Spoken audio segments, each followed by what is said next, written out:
goblins and their horrid sound. Heal your eyes now. We're running forward hand in hand through the darkness and the void. Then we'll proudly stand. We now decide to take the bit back in our teeth and find the miracle again. The women knew, the children too, when men fought back the rapacious few. The vital importance of loving our home too.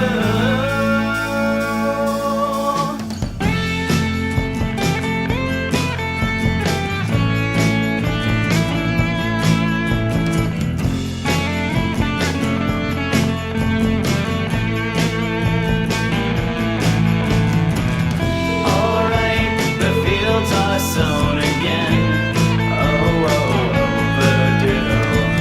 Right time to codify a white light to guide us by. Hold tight, the roads are told ahead. Oh, only said.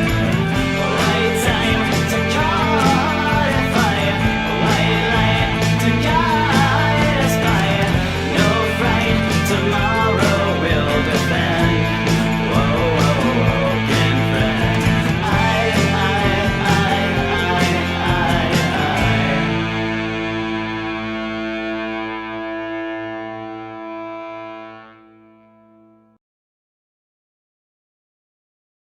The following is brought to you in part by a grant from the Foundation for White Well-Being.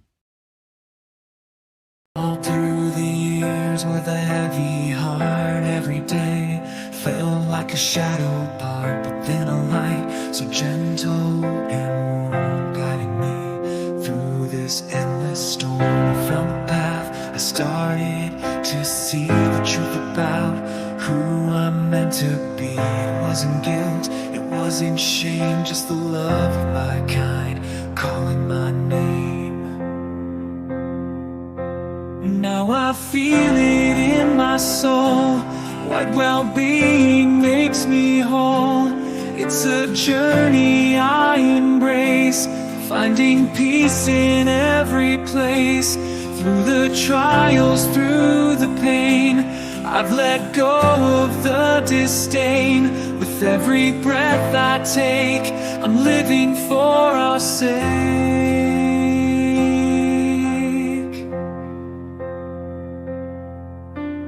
I used to doubt, I used to fear the voices that whispered in my ear, but I learned to silence those old lies with the strength that only truth supplies. Every day I grow more strong in a world where we belong. It's not about blame or finding fault, just a love that can't be bought.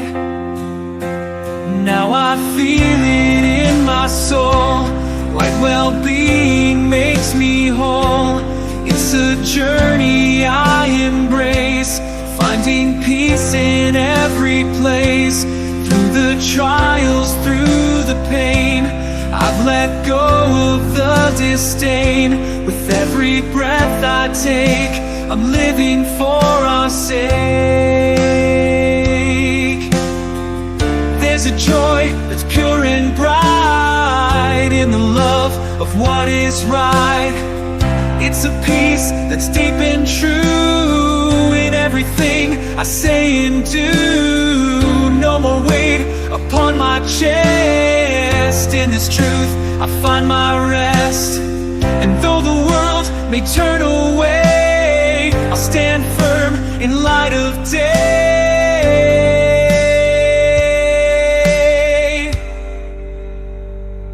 Now I feel it in my soul. White well-being makes me whole. It's a journey I embrace, finding peace in every place. Through the trials, through the pain, I've let go of the disdain. With every breath I take, I'm living for our sake. In this love, I'm finally free to be who I was born to be. With every step, with every stride, I walk this path with joyful pride.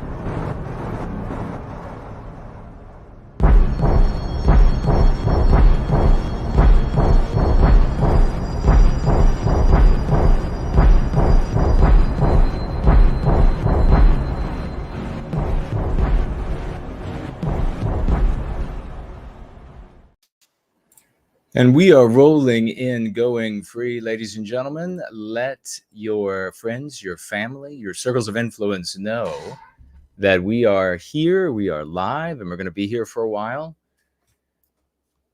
And we're going to cover a couple of important things and whatever you might want to talk about over the course of the time that we are together. I will speak to your needs, concerns, questions, challenges, whatever they might be. And just tag me as No White Guilt to be able to get my attention. You can do so on Twitter live stream. It's up and running.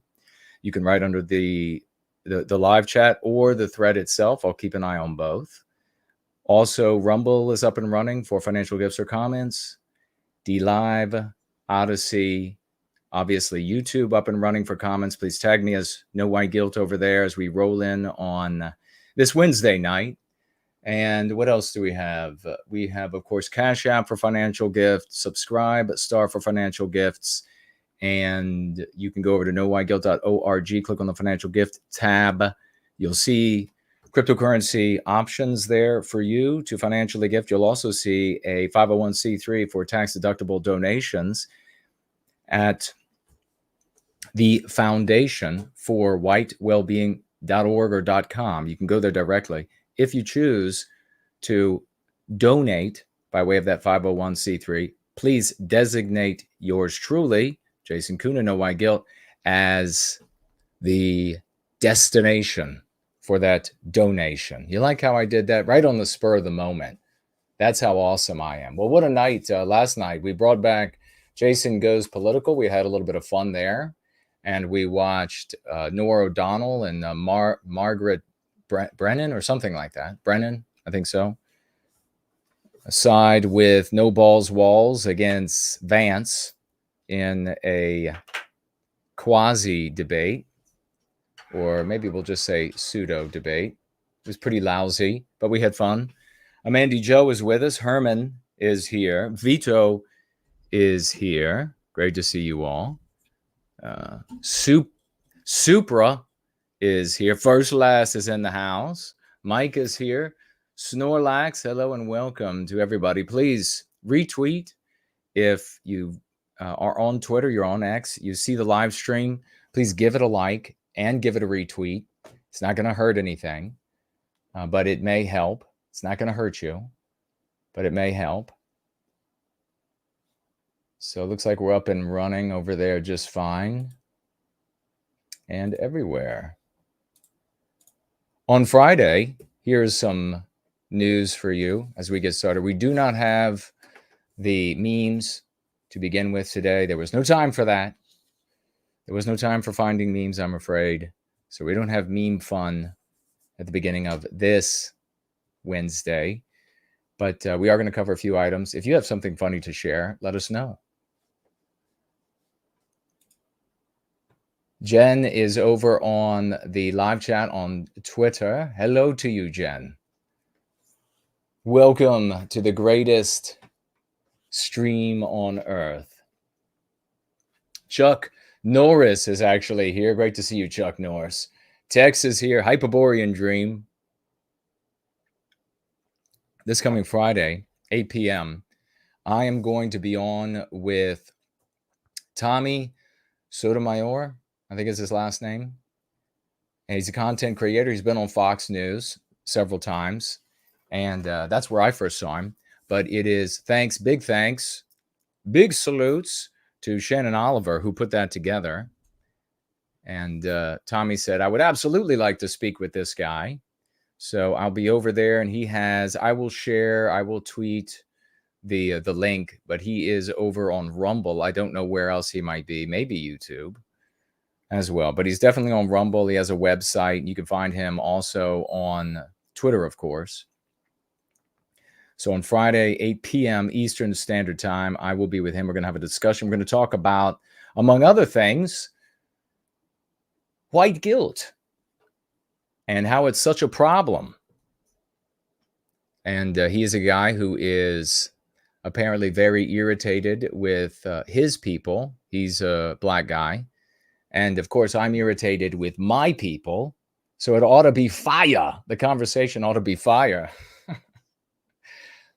And if it's on Rumble and not some other platforms, maybe it could be a little bit more fiery than one might expect. So make sure you show up for that. Maybe we'll do some things to rock the internet. Who knows?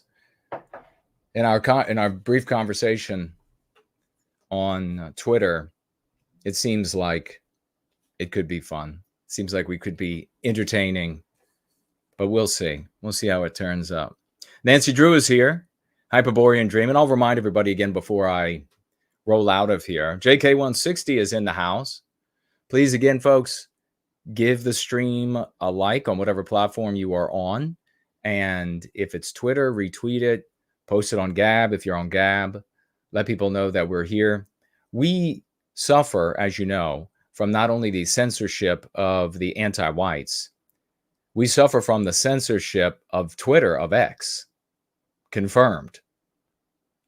And worst of all are the multiracial anti-Jew movement who have been able for generations to usurp the objective of serving the well-being of white people when really their existence is solely criticizing Jewish people on the basis of being born Jewish rather than being anti-white. And they will not permit genuine white positive activism. They will not permit it because it robs them of their pretext. The value to live your existence as just a critic of Jewish people is far less noble than fighting for the white race.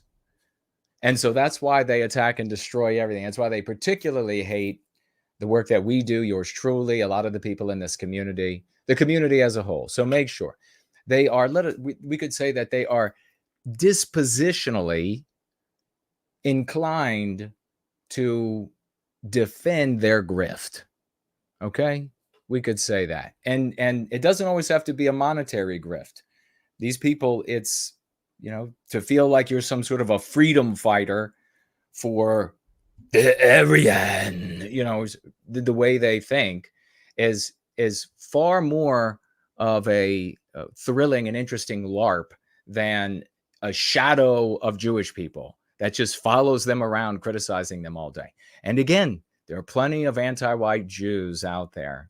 So we are opposed to all anti-whites, even if they're Jewish, even if they're white, even if they're black, like the guy who is hosting me this coming Friday.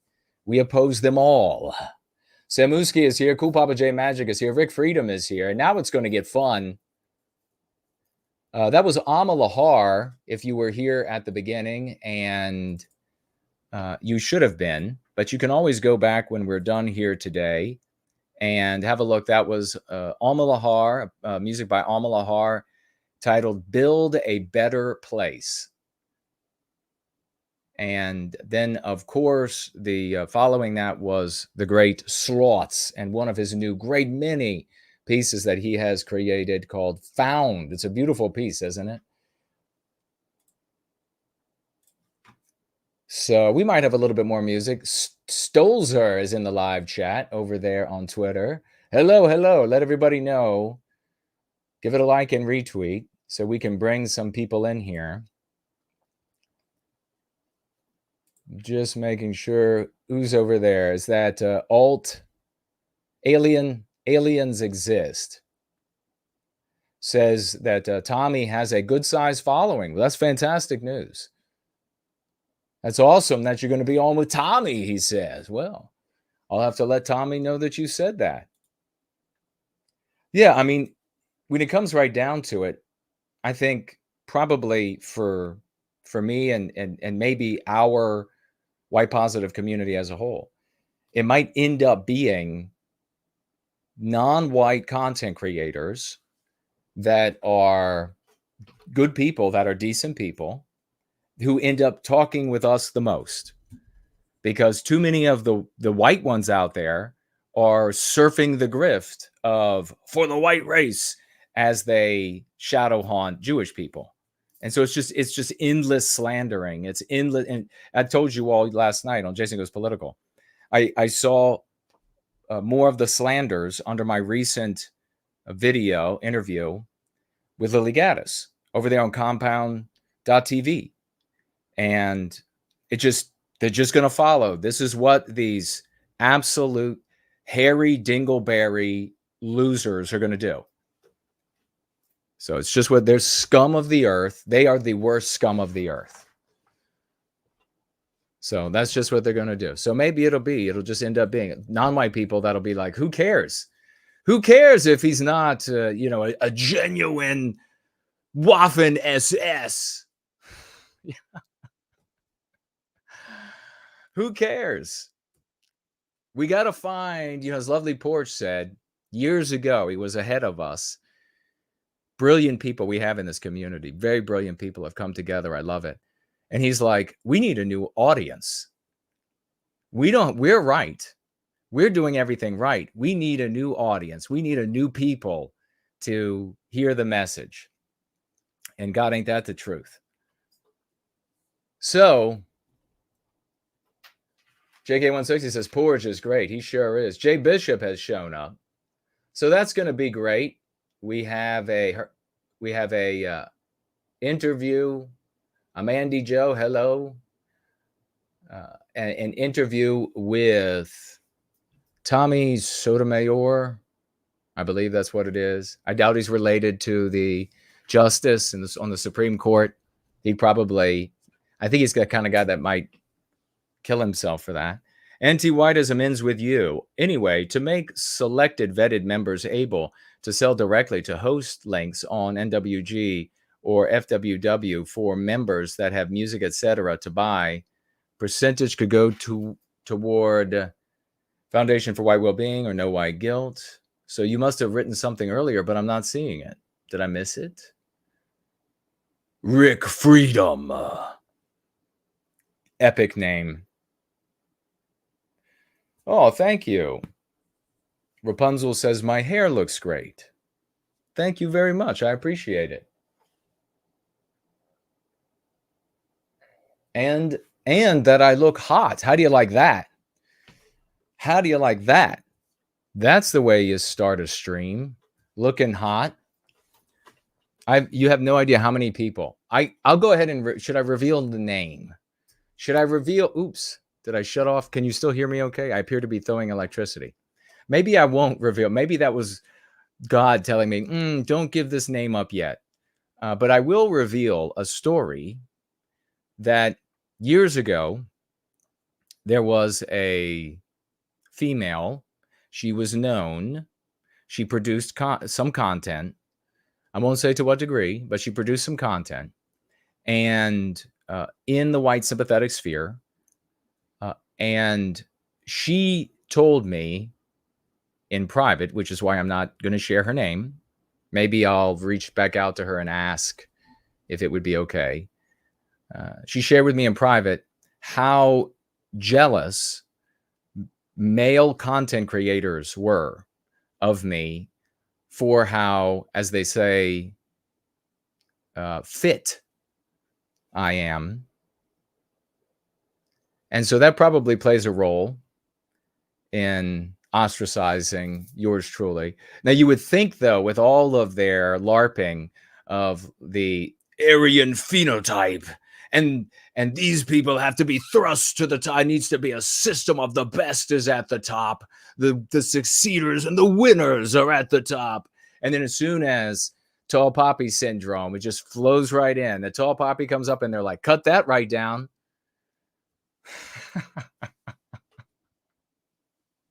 How many times have you heard, like, these intellectuals, they get together in the white sympathetic sphere? They're like, we have a different philosophy. We have a hierarchical philosophy. The best are pushed to the top. The best are the ones that we abide by. The people succeeding. The people who are evidently superior. Then you show up and they're like, fuck you. You. What are you, some kind of fed? Look at him. He's all in shape. I had one guy, no shit, just right, to demonize me that my location is Washington, D.C. Oh, gosh. It's just the world. It just, and then we're going to be talking about a very brief update on Israel, because all of the imbeciles are talking about that. I really didn't get a chance to say much, but I'm not going to say much now. Maybe I'll give like a big overview, all you'll need. And we'll do an update on the hurricane, I think. We'll take a look. I think I have a little video here on the extensive damage. Whole towns obliterated in North Carolina. No news about this. No choppers hovering. You know, during Katrina, they were hovering over like every square inch of the black neighborhoods. That was all the way back in 2005. Correct me if I'm wrong. And actually, I got a little anecdote to share with you about Katrina. But nothing. It's nothing. I turn on the news. I turn on nothing. I'm like, ABC, nothing. Fox, nothing. CNN, nothing. Of course, CNN is where I want to live, you know. All the time, CNN is always right. And nothing. Barely anything. They're like, extensive damage in North Carolina. And next on the news, where are your choppers? Where's all? I think at least one town has every road into it destroyed. No way to get in or out. Every single road. So we'll maybe just take a quick look at a video. We'll have just a very brief update, or I guess we will just ruminate the debate and what we have heard after we watched it live. It was the best live watch ever. I tapped into a couple others, 5 minutes here, 10 minutes there, just to see as I was driving. And I was like, God, these people are lame. These hosts are garbage. They might be great people, but how could you sit there? And anyhow, we had great jokes. We had decisive input. Nothing elsewhere. And the big item, FEMA downgrading the white race for disaster relief with equity, which of course is a meme pathogen, an anti-white concept, and antiwhitism. And you're seeing the consequences of that right now in North Carolina, in Georgia, some parts of Tennessee. Areas too white? Nope. Not going to help you out. I think that'll be all that we cover. There are a few other items, but don't want to be here all night, especially if it's going to be a cozy crew. We're going to settle up over here. You can see in the closet, we have had Falk create a portal to this lovely terrace. And you can see I have my coffee right there. Do you see it right by my thumb? And there's steam coming up. It's just eagerly waiting for me. And I don't want to keep that waiting. There are several very good-looking women who will be showing up, tens, all of them. And we'll be having some coffee overlooking this beautiful changing forest, the leaves gorgeous. We'll be hanging out. Cindy Ben is here. Great to see you. Nancy says one creator said that he found it suspicious, since most of North Carolina is in the mountains, that it would have been flooded. He added that some company wanted to extract lithium. Well, I wouldn't go too far down that road. I would not conclude that. I'm not saying that it's impossible, but you have to then to go down that rabbit hole, you have to conclude that the government can absolutely steer hurricanes, which you're kind of getting into sci-fi land, and maybe even create hurricanes, getting into some sci-fi land. There is some weather modification. We all saw what happened in the Middle East when they seeded the hell out of the clouds, and then they ended up with that monsoon out of nowhere. There is some truth, but there's also a lot of fiction. Now, hurricanes can hit places like North Carolina. They have. And when storm fronts hit mountains, they dump their water to clear the mountain. So very often you'll see one side of the mountain will be totally awash and the other side very little, because the clouds were dumping the weight of the water as they climbed over the mountains. They're being forced by that pressure from behind, the wind, and the pressure of the mountain before them. So that's not uncommon. It just doesn't happen all the time. You just don't see that happen as often, but it does happen. What I'm most concerned about, of course, is the fact that we create FEMA. We create all of these rescue operations. It's our tech. It's what the actual matrix of the individual mechanisms that respond in their manifold ways to disasters. And we are being short shrifted because we're white. That's what we have to really focus on. That's what we need to talk with people about. Not surprised, though, that there are going to be content creators that are spinning really wild yarns and talking about anything but race.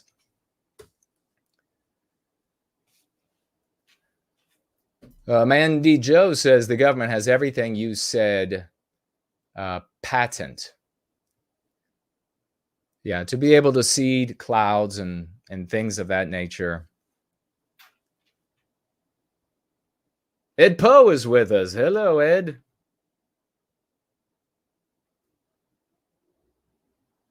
How's it going? Feel No Weight is here. Good to see you. Is Spud Ruckus in the house too? I thought I saw the name. All right, why don't we go ahead and jump in, but tag me with questions, comments, concerns, and I'll keep an eye out for financial gifts as well. We'll check back into it in just a little bit. But I think that's all we have on our docket for today. And I don't know, I might have the stories all pulled up and ready to go. Let's see.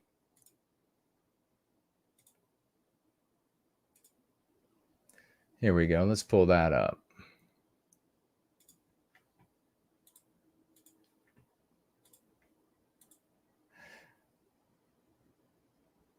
Strikes in Lebanese capital, leaves 6 dead.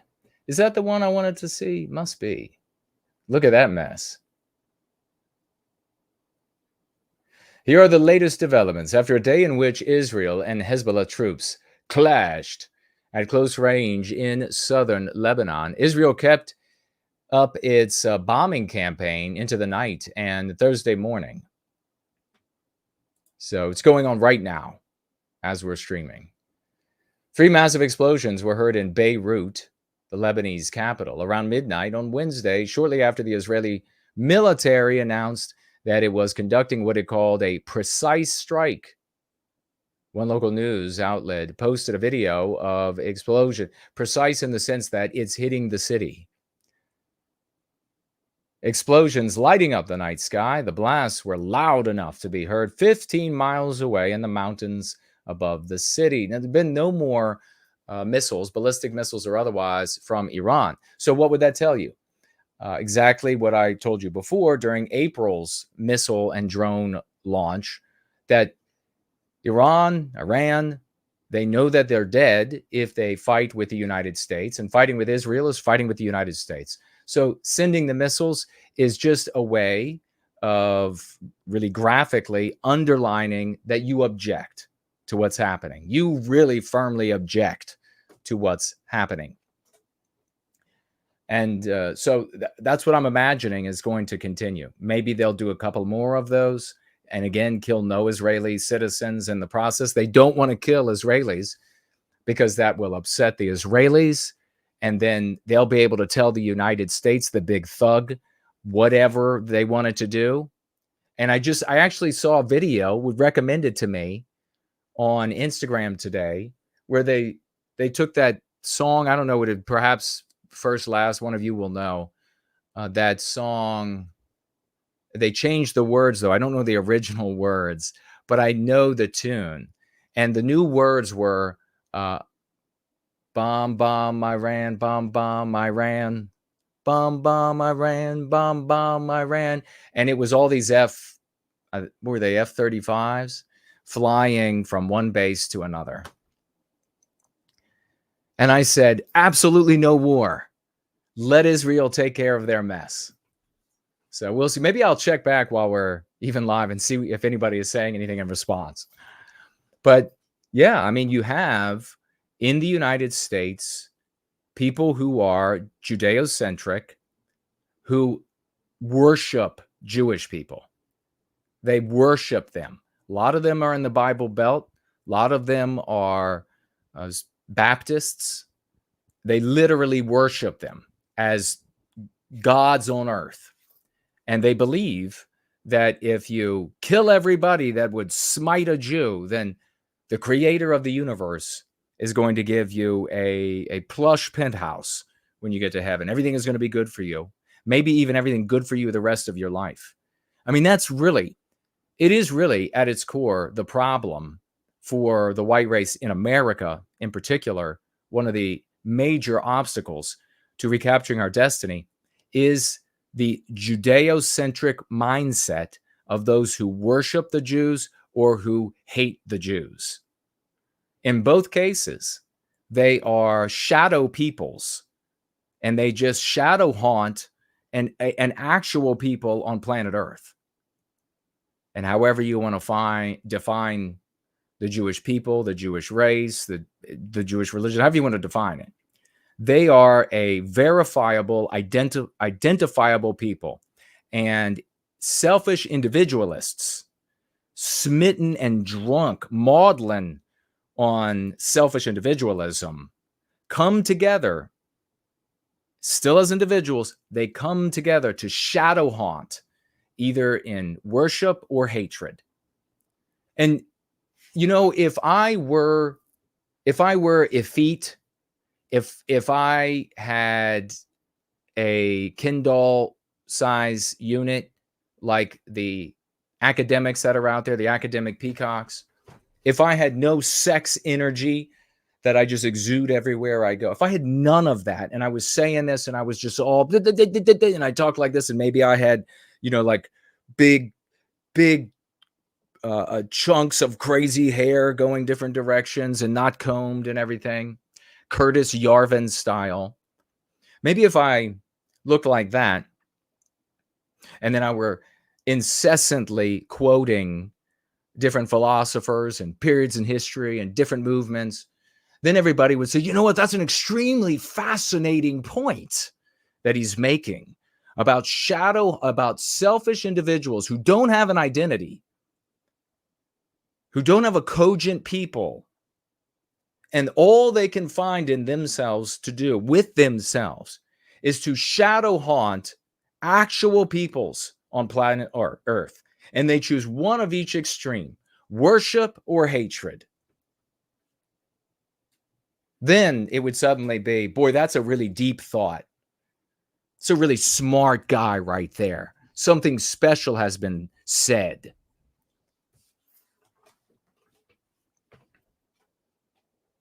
Just watched the video of Poland's leader. He seems cucked with anti-white meme pathogens. Of course he is. Poland will fall as a consequence.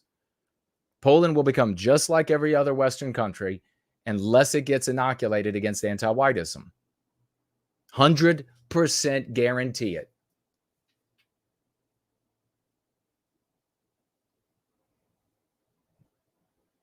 Nancy Drew said, the explanation I gave is reasonable. Thank you for that. Ilranda is with us.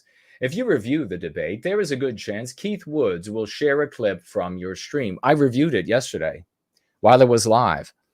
And I don't know that Keith, in fact, I appreciate your optimism. But Keith is in and has been in for some time now, the Fuentes sphere of influence. And everyone who is in the Fuentes sphere of influence stays away from content creators, organization leaders that Fuentes has said negative things about, because they know that Fuentes is a very jealous little Mexican. And I kid, he's only 25% Mexican. He's a jealous little guy. And if you are to entertain somebody that he doesn't like, then you become somebody he doesn't like. And then he won't retweet you. He won't talk to you. He will tell his audience to dislike you. And then that 7,000 or so core audience of basement dwelling, Cheetos eating, inbred, emasculated, effeminized from the drugs followers of his, they will, without question, like myrmidons, obey. Don't think on their own at all. They will immediately obey, and then they will go out into the world to tell everyone else how awful the new target is. And so I really doubt that Keith Woods. Keith used to talk to me prior to entering the Fuentes sphere of influence. And he's not the only one who used to talk to me, enter the Fuentes sphere of influence, and then no communication after that. Spudruggers is here. So is Ivan the Horrible. Great to see everybody.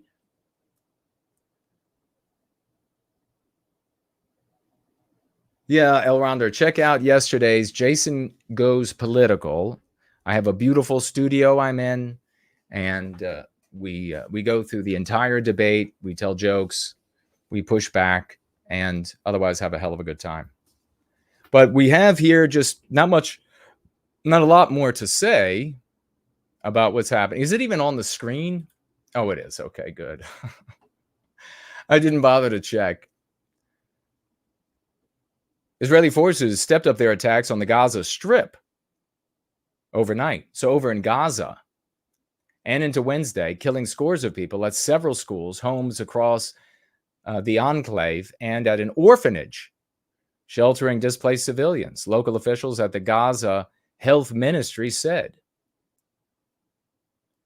So they're having problems in the West Bank. Of course, it's not war. They're still just wiping out Gaza so that, I guess, Palestinians can't really live there or live well enough to populate the area the way they did previously and put it under strict Israeli rule, which I don't know that it's going to work. If you remember clearly here, do you remember what I told you all when it started? All the way back October 7th, and it was clear that Israel was going to go in. I said there were people out there, these content creators, these pedal without a chain, jog in place content creators were all saying that Israel was going to kill everybody in Gaza. They were going to just push them all out, kill everybody, and that would ignite World War III. And within 3, 4, 5 months, we would be at World War III, and it would be China, Russia, Iran against the United States, Israel, UK, Germany, France, etc. Do you remember that? And what did I say? I said it's going to be like the French in Algeria. And what has it turned out to be?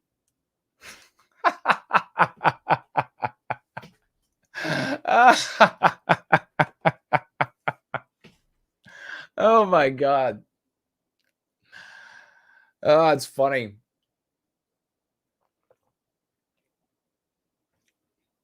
They're going to be just like the French in Algeria. They're going to be governing after they destroy. The French, maybe you all don't know, they set up chain link fences on like every sidewalk. They were frisking every hijab wearing woman because the males took to wearing the hijabs and carrying weaponry under their hijabs, garments, their Islamic garments. You remember this? And yet they were still getting, the French soldiers still getting stabbed. And this is what I'm saying. It's a very challenging thing. Bombed. It's a very challenging thing to try to control a population like that. So probably will start off that way in Gaza. And then if Israel can get away with it, they probably will slowly depopulate it of problematic people. I'm sure they'll find a kind word for it. But as you can see, they continue to attack. And I thought the Hamas was done, but I guess maybe Hamas ancillary forces. Israeli military operation that began in several parts in Khan Yunis in southern Gaza early on Wednesday morning killed at least 51 people, injuring 82 by mid-afternoon, the health ministry said.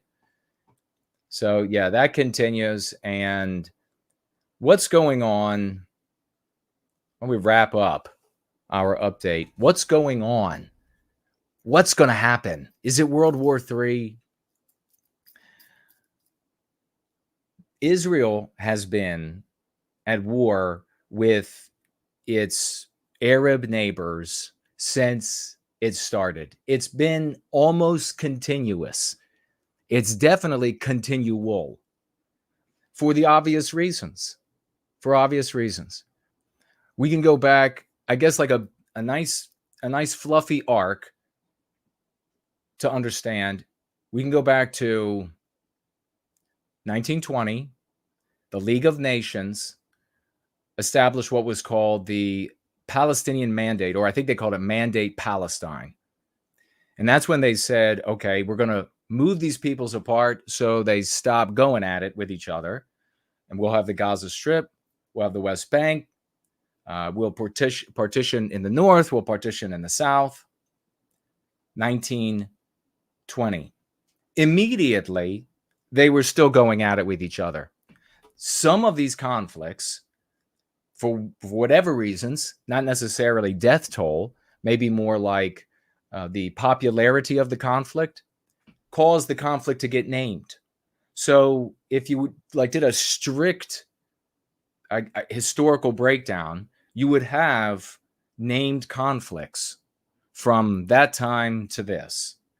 But there are far more unnamed conflicts. There's incessant terrorism and retaliation and going back and forth, just incessant.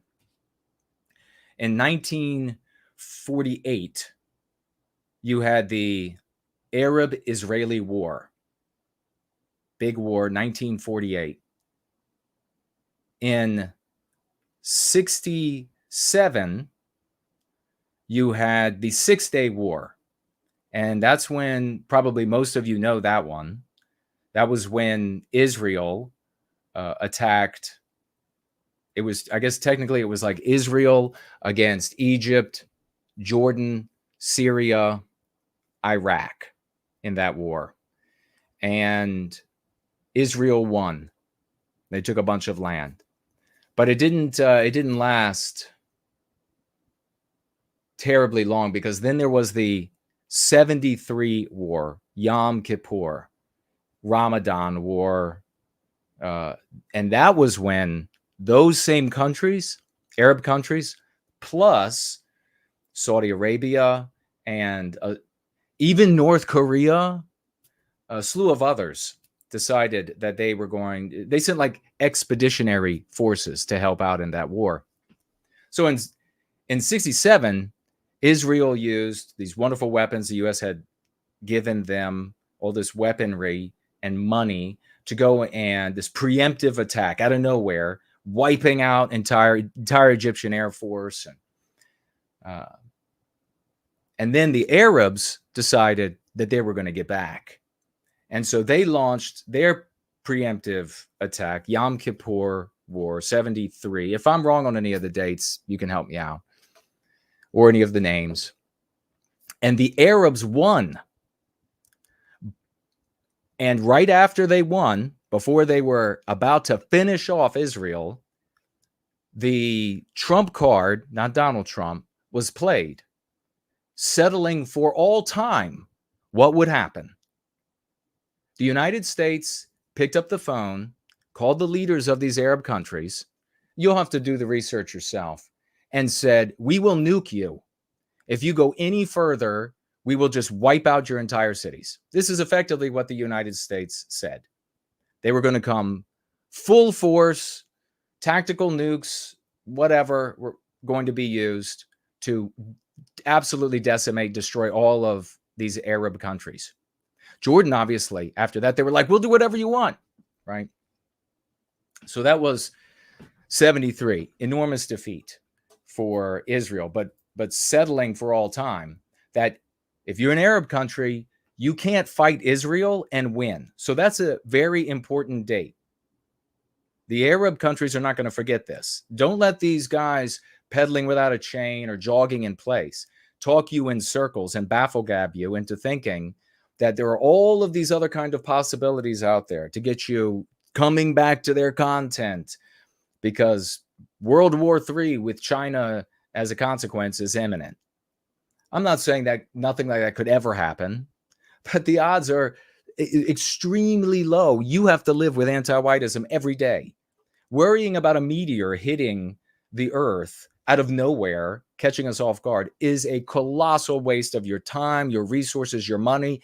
More importantly, you can't do anything about a war with China or a meteor that comes out of nowhere, hits the earth, and now, just like the dinosaurs, we're all gone. So where are we? We are in like 1973. Probably the next really important point is 79. The Islamic Revolution in Iran. They threw out the Shah. In America, it became like a phrase. They threw out the Shah. It was everywhere. Everybody talked about, they threw out the Shah. They got rid of the Shah, the last Shah. And after the Islamic Revolution, that was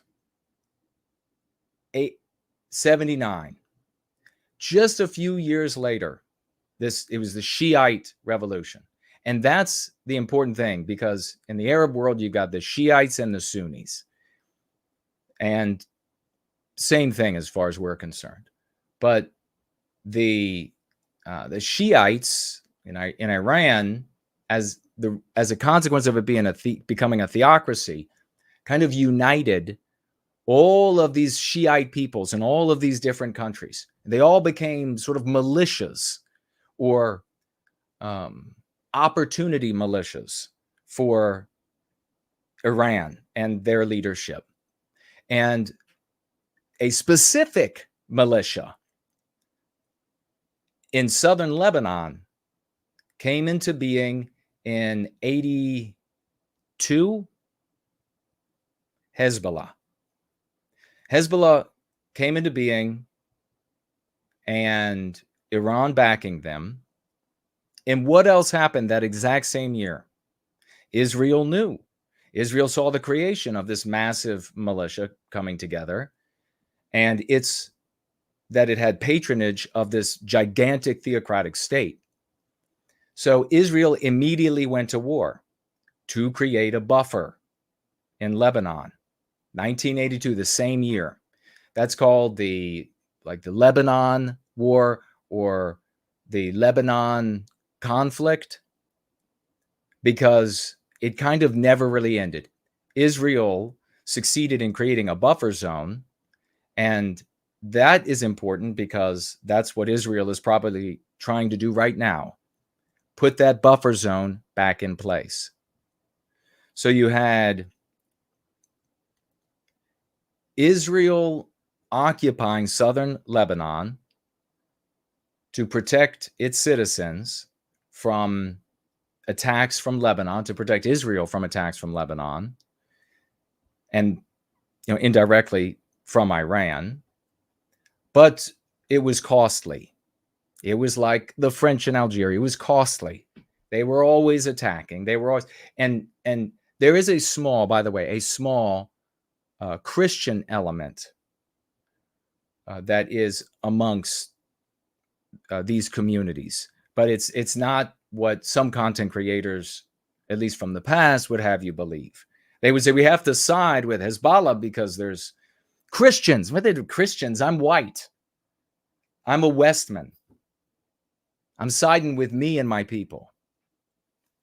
So it was very costly. Israel was there for a long time. I think it was 2000 that they ended up retreating and ceding that buffer zone back to Lebanon. And then Hezbollah filled in the gap again in 2000. They then, Israel and Hezbollah, fought another war, 2006. Another brief war. Israel was not, well, what they're calling a war. Remember what I said at the beginning.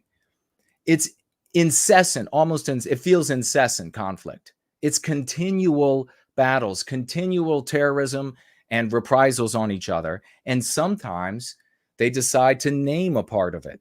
Sometimes it seems warranted, sometimes it doesn't. But just all you really need to know is they're always fighting. It's never-ending fighting.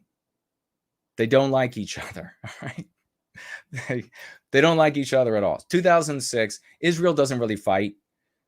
They kind of fight, as I've joked before, with 2 legs and an arm tied behind their back, maybe both arms. And it ends quickly as well. Everything settles roughly where it was before. 2006. And then we have the current conflict. October 7 last year, and a main motivation for it, not talked widely about, is that Hamas, although they wanted to say that it was about an affront at a mosque, the what was it called, the Al-Aqsa Mosque, but really what was about to happen was more Arab countries were about to come on board with an agreement to be friends with Israel, to improve the relations, a rapprochement, and obviously that would not be good for Hamas and Iran and Hezbollah, etc., and their friends. So you have the October 7, and it obviously looks like, in my opinion, yours too, I'm sure, Israel allowed it to happen because Israel has America's greatest tech, Westernkind's greatest tech to monitor the border, and guys coming across and paragliders. And as you see Israel blowing up all of the pagers and walkie-talkies and shooting laser-guided bombs and bunker-busting bombs from the stratosphere down with perfect tech accuracy on assassination after assassination, killing people in Iran by planting bombs months earlier, knowing where they were going to be. It stretches credulity to believe that they just had no way to know that the attack was coming, and they didn't see them lining up in their Toyotas and their paragliders and all of this, but still happens. And since then, you know the rest of the story. Israel, if you're just an impartial person, clearly they are making a move against Gaza, so there'll be no more rockets or missiles or etc. from there, and making a move against southern Lebanon again, so that they can reconstitute the buffer zone that they had constituted in 1982. That's all that's happening. That's all. What matters for us, what I said yesterday, is that we don't want to participate. It's not good for Westernkind. It's not good for our country. It's not good for our culture. It's not good for our systems of morality and ethics to continue to underwrite the aggression of two belligerents who just keep finding casus belli everywhere they turn for increasing the killing. And no matter how much you try to kill, whether it's true or not, only the actual villains and preserve the lives of the innocent people are being killed. This is not good for Westernkind. And that's where it matters for us. The conversation is not that the Jews are so bad and Arabs good, or the Arabs are so bad and Jews good.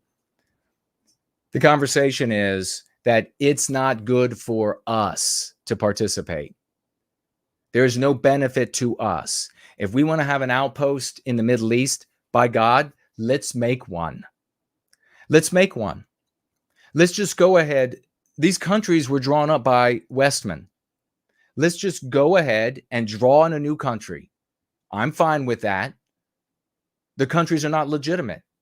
You have tribes in these countries that you can just say, okay, this tribe can be in charge of this area, that tribe, as you were when we showed up, and we're taking this other part, and we're going to tap the oil, and we're going to set up a big military base because we want to be able to protect ourselves and our interests, our military, strategic, and economic interests in the region. Let's just do that and be open about it. Into the conversation. Most importantly, though, you are never going to arrest the influence that Israel firsters in the United States, their influence that they are able to use and infect and exert on the government by complaining about Jewish people, and the level of influence they're able to wield by some of them coming together and working together to effectuate that influence. People have been trying this for generations, with a population that was almost pure white. And I have shown you here leaders like Trafficant on primetime television telling people about the Israel lobby, AIPAC, ADL, all, etc., and how they dominate America's foreign policy. A much better population in the United States, a much healthier population, a much more patriotic population. And it didn't move the dial one iota, complaining about Jews and Israel firsters and their influence. We can end that influence by becoming white positive, by demanding that there is an end to antiwhitism, by positively spreading the practice that we have here, these concepts, so that white people at all levels, including the electorate and therefore their elected representatives, expressing those views in lip service at first, but eventually indeed a white positive first. Forget about America first. We need a white positive first. Then you'll have, if you have a healthy white race, you have a healthy America. End of conversation. When you have a population that says, how is this good for us? How is this good for white people? To a bunch of Israeli firsters who are going to be composed, of course, of Jewish people, but also Christian Zionists of all races. A smaller percentage and less powerful, but nonetheless, they'll be present. When the population says that, now you've got a completely different conversation. When you show up complaining that Jews have too much power, when you show up complaining about that, they dismiss you very easily because the population is infected with the anti-white narrative. And in that narrative, which is reality, by the way, reality, no matter how much it doesn't conform to what actually took place, or objectively as far as God is concerned, it is reality for people. They know you immediately as a genocidal maniac. That's how they receive those arguments. End of conversation. If there's any questions, I will address them. That's all you really need to know. You can get more, and I know there are content creators out there who, to peddle in place and get colossal financial grifting donations. We'll talk in greater granularity about the names of the different leaders and the different movements, and maybe more of the smaller contests. And they'll talk about the Irgun, and they'll talk about the family members of the Irgun and how they now are in the leadership in the Likud party, and they live in the United States and all. Who cares? Who fucking cares? Your life sucks if that's what you're doing with your time. Be white positive. Be a hero in our story. Don't haunt them. You're never going to accomplish anything, and everybody's going to see you as a small-dicked loser. Into that. I hope I truncated that enough. First last saying, oh yes, traffic can. What else do we have here? Spud says, didn't the U.S. have done involvement in, some involvement, maybe you're saying, in the Islamic Revolution and overthrow of the Shah? There are a lot of intrigues. But here's the thing we're talking about. I mean, I heard a lot of things over the years as well. Here's the thing that we're talking about here. Reality is in your head. Let me explain. If you have, like a ghost show that I was watching one time, you had two people in a room, and they were looking for ghosts. And they were saying that, you know what, I don't feel like there are ghosts here right now. And I don't feel like there's an energy here right now. What's happening in that scene?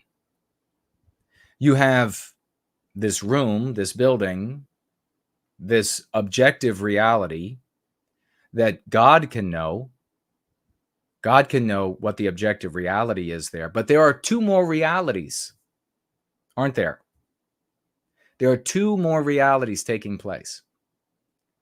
Where are they? Where do those realities exist? In the skulls of the two people in that room. They both are receiving stimuli from their environment. They're passing that through the lenses of their understanding of the world. And then they are constructing what they believe to be reality. Later in the show, they brought on another person. Now, a third reality has entered the equation, or maybe a fourth, since we're talking about an objective reality that God knows. And now you have three people, each containing a reality in all of their heads. This is important to really grapple with, to dig down into, to understand. Because it is indeed our interpretation that forms what we believe to be out there. And what we talk about a lot here is that the subconscious mind, which controls 95, 98% of our lives. I mean, if you are heavy conscious thinker, the subconscious mind controls 95% of your life. So that's what we're talking about. The subconscious mind doesn't know the difference. It can't know the difference between reality and fiction, and it proves it to you all the time when you imbibe fiction and you are moved to tears, you are heart races, you are fearful of things that there's no reason to be objectively afraid of. We've talked about all of that before. And so you see, actually, right now, with regard to the debate, that the anti-white oligarchs through the news and entertainment media, and not just them, but the anti-whites working in those entities, dominating those entities, are crafting a reality about what happened in the debate. Maybe that's a good segue. They're crafting a reality about what's happening or what happened in that debate. It's not just a question of them saying, my team won, which would be understandable, especially like among children, especially in a contest that is subjective. There aren't literal points being like scored by way of a ball entering a net or a puck entering a net. So the narrative determines the empowerment of some and the disempowerment of others in the present for the purpose of serving the future. So too does the telling of the past. And so when we receive this information, and this is an argument that I've had more times than I care to count, and it's one of the reasons why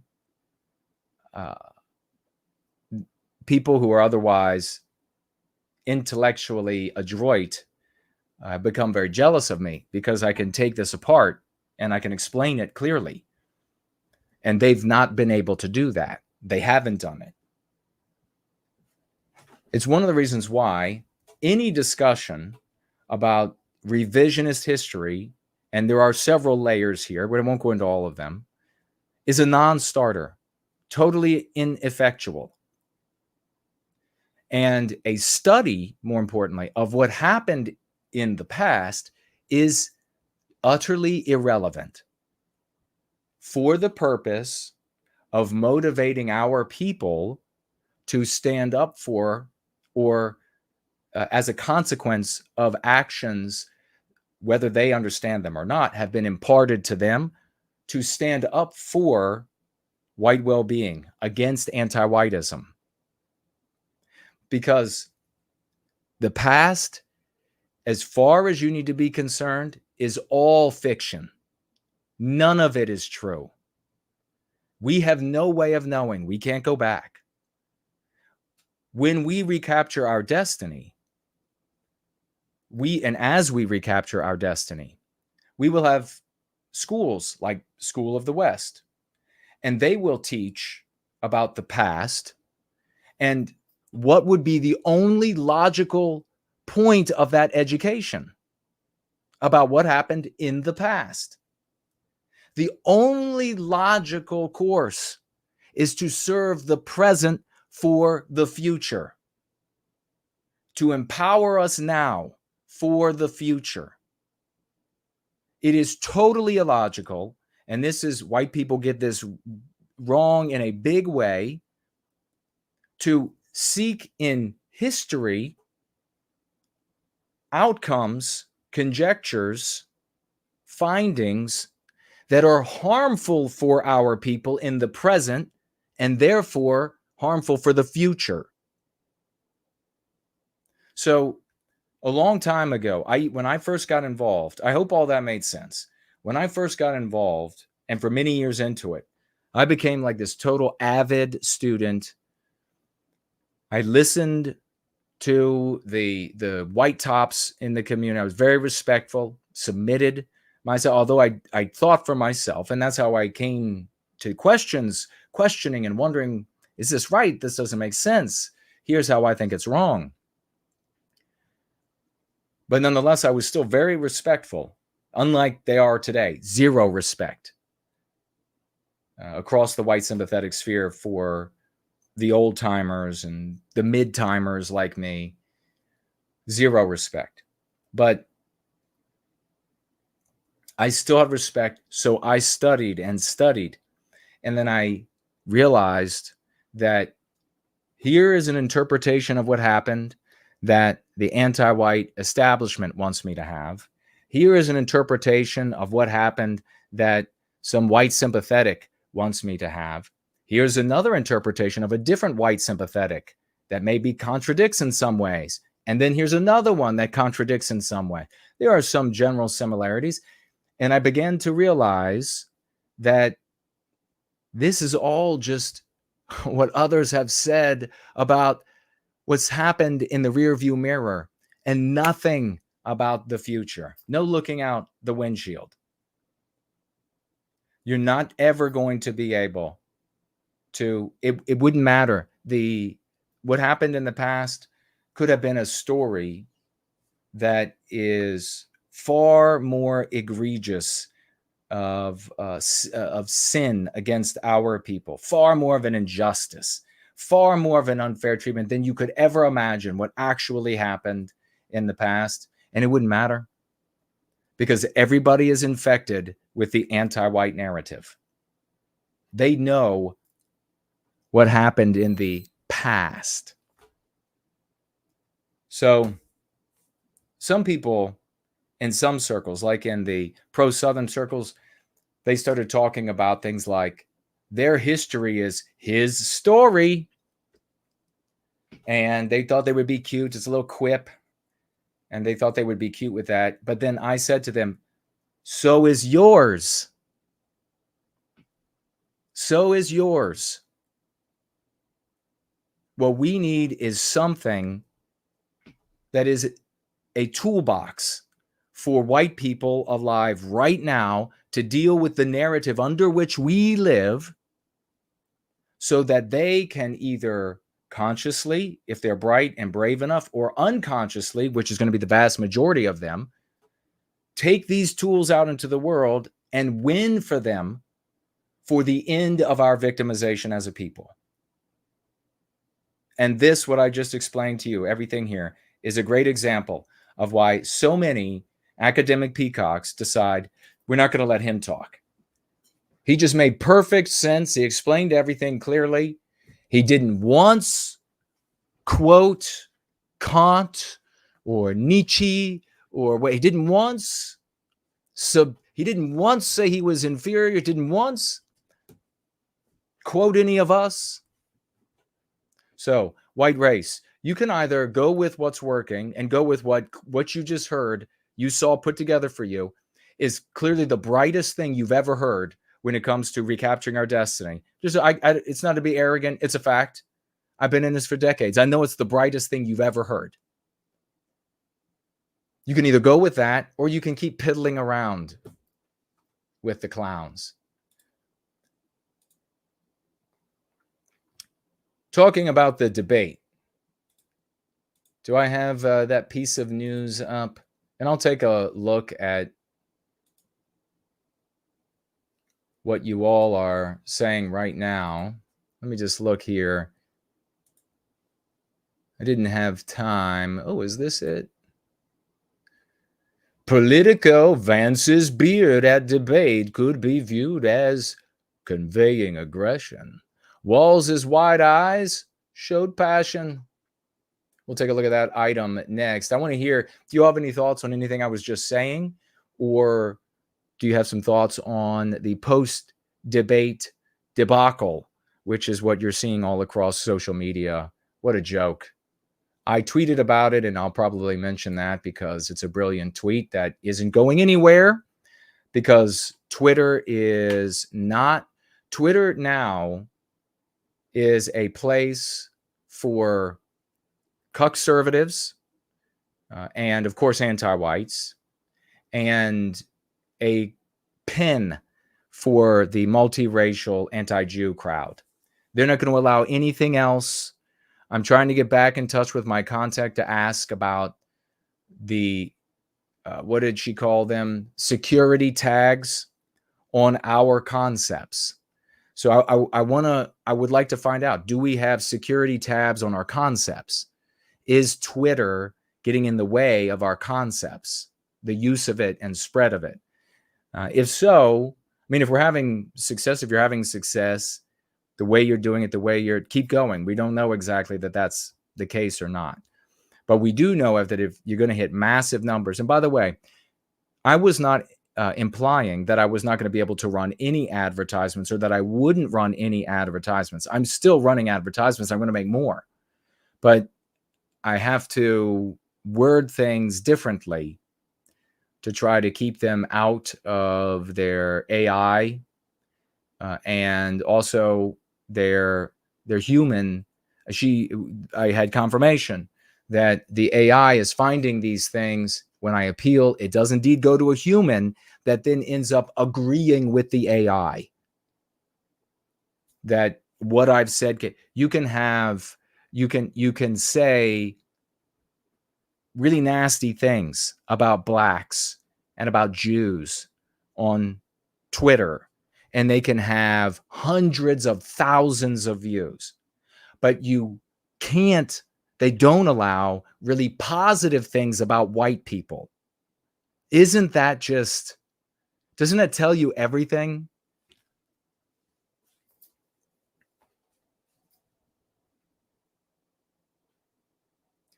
Oh, First Last came in with the name of the song. Is it really Barbaran? I guess it is. Barbaran. Yeah, I guess that is it. And so now the Judeo-centric worshipers out there in the world, composed mainly of white Protestants in the Bible Belt, have turned it into Bomb Iran.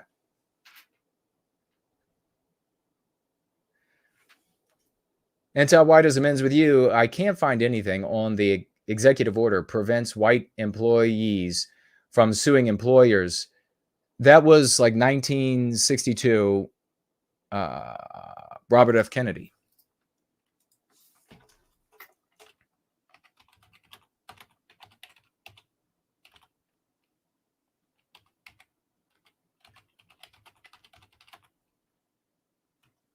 Let's see.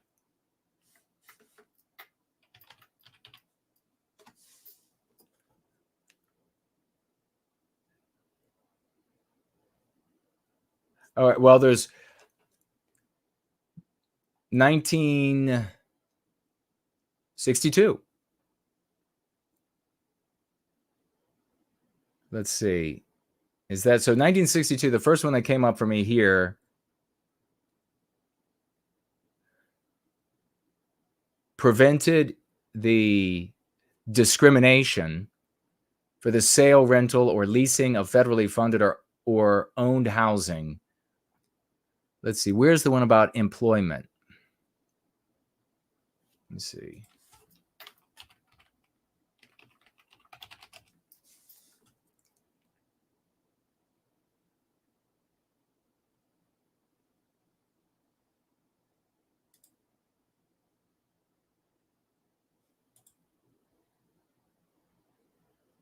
No, that isn't it.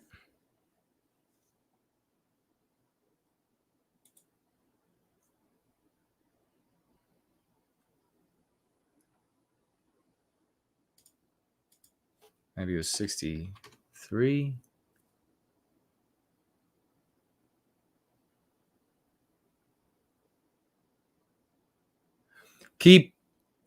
If you don't find it, find it by the end of the show, I will go and find it.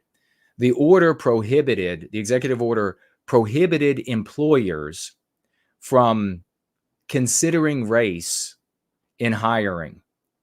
So in other words, they couldn't intentionally hire white people. Of course, anti-whites are going to word that differently. It's going to be protecting non-white people from discrimination in hiring or something like that. But what was happening in the early 60s was you were having these non-whites that were demanding employment when they didn't earn the employment, and the employers were saying, we're going to hire the people who are able to do the jobs, the people who have paid their dues. I mean, my father came back from war, and it was only because, and that was a long time ago, it was only because he had literally just left a combat zone that the employer decided and that it was okay to hire him rather than a non-white employee. And then my father stayed with that employer for the next like 45 years. So a tad bit reliable. So that was all the way back then. This is what it's so infuriating nowadays with these dilettantes across the internet saying that things just got bad now. Things were so good before 2015. Whatever. Let me put this up on the screen if I haven't yet. Oh, that ain't going to work. Yeah, well, if I do this.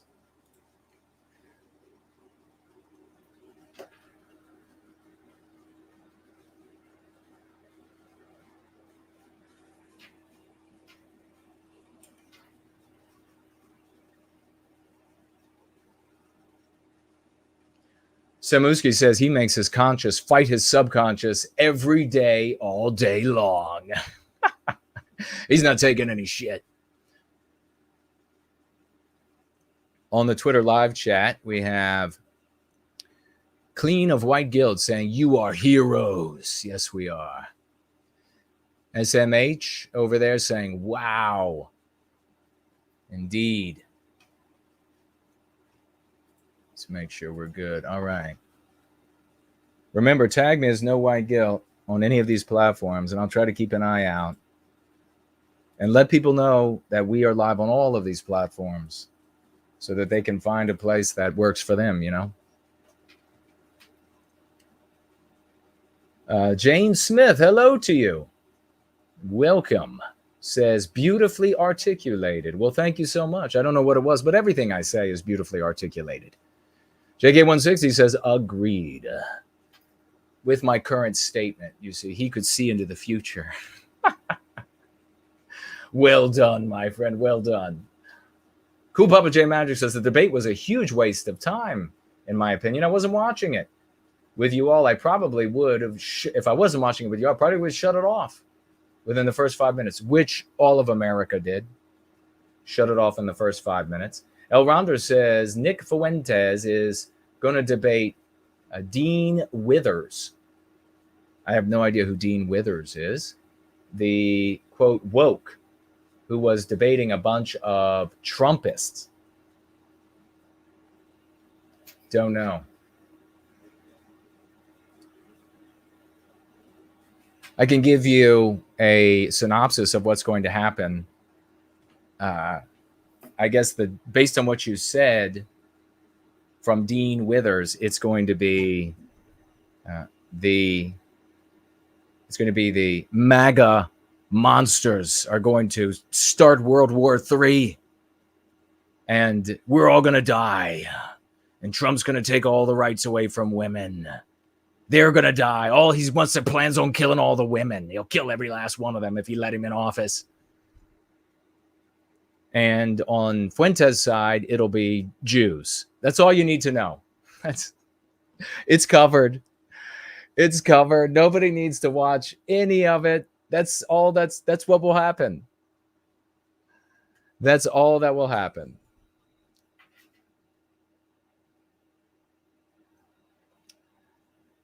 SN says, can you start using the word Nasrallah instead of shit?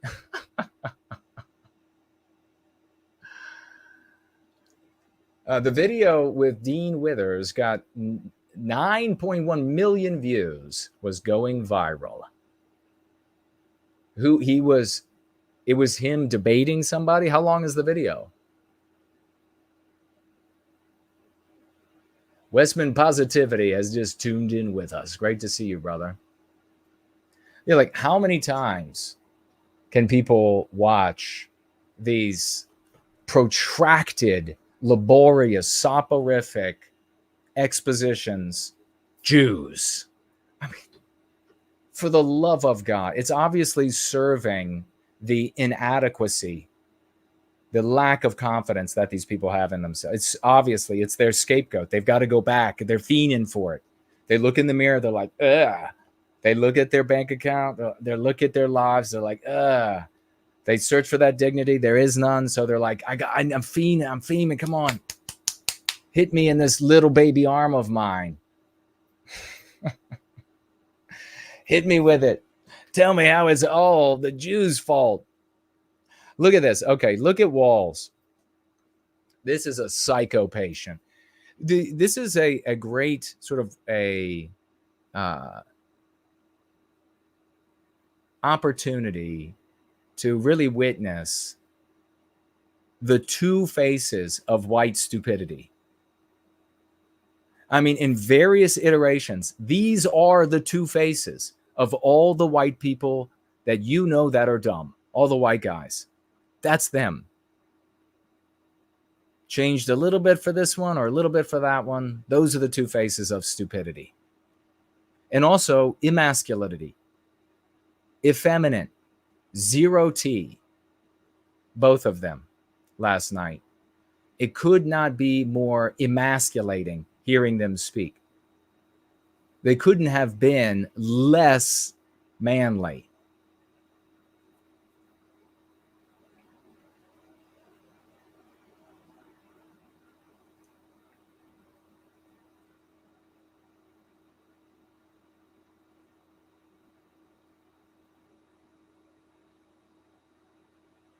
So let's see here. Senator J.D. Vance of Ohio beard at the debate could be viewed, particularly to women, as conveying aggression. Naturally, this is what anti-whites would say. This is them crafting the anti-white narrative. Remember, the reality is fictionalized to comport with the narrative. When it disconfirms the narrative, then in most cases, it's a hush crime and they sweep it under the rug and you never hear from it again. And therefore, it's not reality. Let me ask you, what really constitutes reality? I mean, I know we're kind of asking some deep questions here. It's not going to be as exciting and interesting as saying all Jews are bad. Jews, Jews, Jews. I know it's not as interesting as that. But nonetheless, it's productive for everyone. What constitutes reality, really? How it intersects with your life.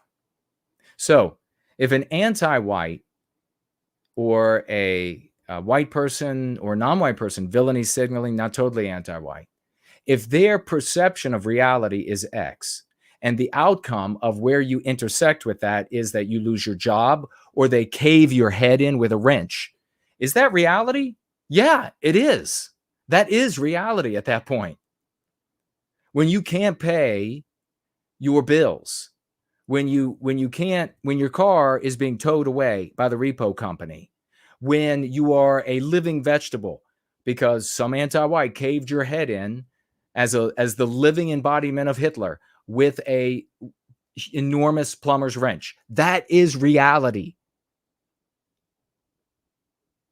That is the reality that matters. That is what we have to contend with. And that's what this dialogic does. That's what the Go Free dialogic does. So they're crafting the anti-white narrative here. According to the professional, Tim Walz's wide eyes display his passion. A political story analyzing the body language cues from Tuesday night's vice presidential debate concluded. Tag me with your thoughts or jokes about either one of these guys in that debate. I want to share.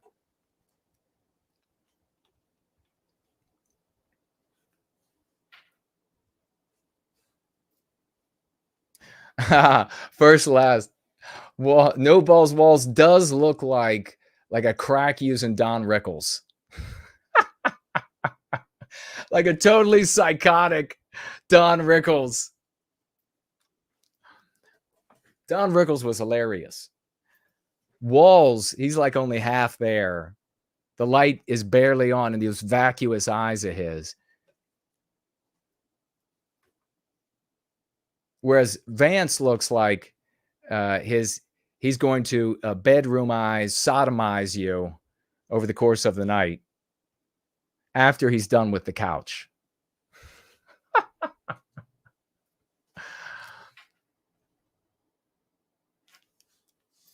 Tag me. If you got any jokes, I just caught that by accident. So that was great. But let's let's proceed. I thought, just to be clear, No Balls Walz was really bad. And Vance, I'm trying to be as objective as I can, was better than really bad. He was coherent. His sentence constructions were logical. They made sense. That's kind of a low bar, but this is where we are in American politics. Really Western politics, isn't it the case? Whereas Vance is friends with school shooters.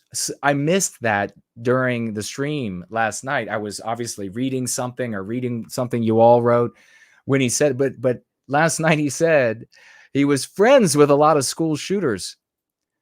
So he tells some whoppers. I don't guess anybody's going to be calling him out on that. So Vance won the debate, but it's really not saying much.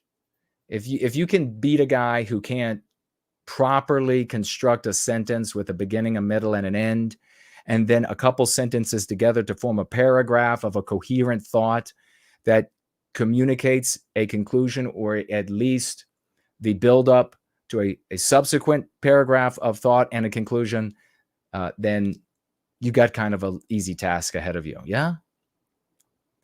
But of course, I thought that Vance did a really awful job on a different measurement, and that is for the measurement of our leadership. And I see this as foreboding. Him being the vice president, I see as foreboding for our future.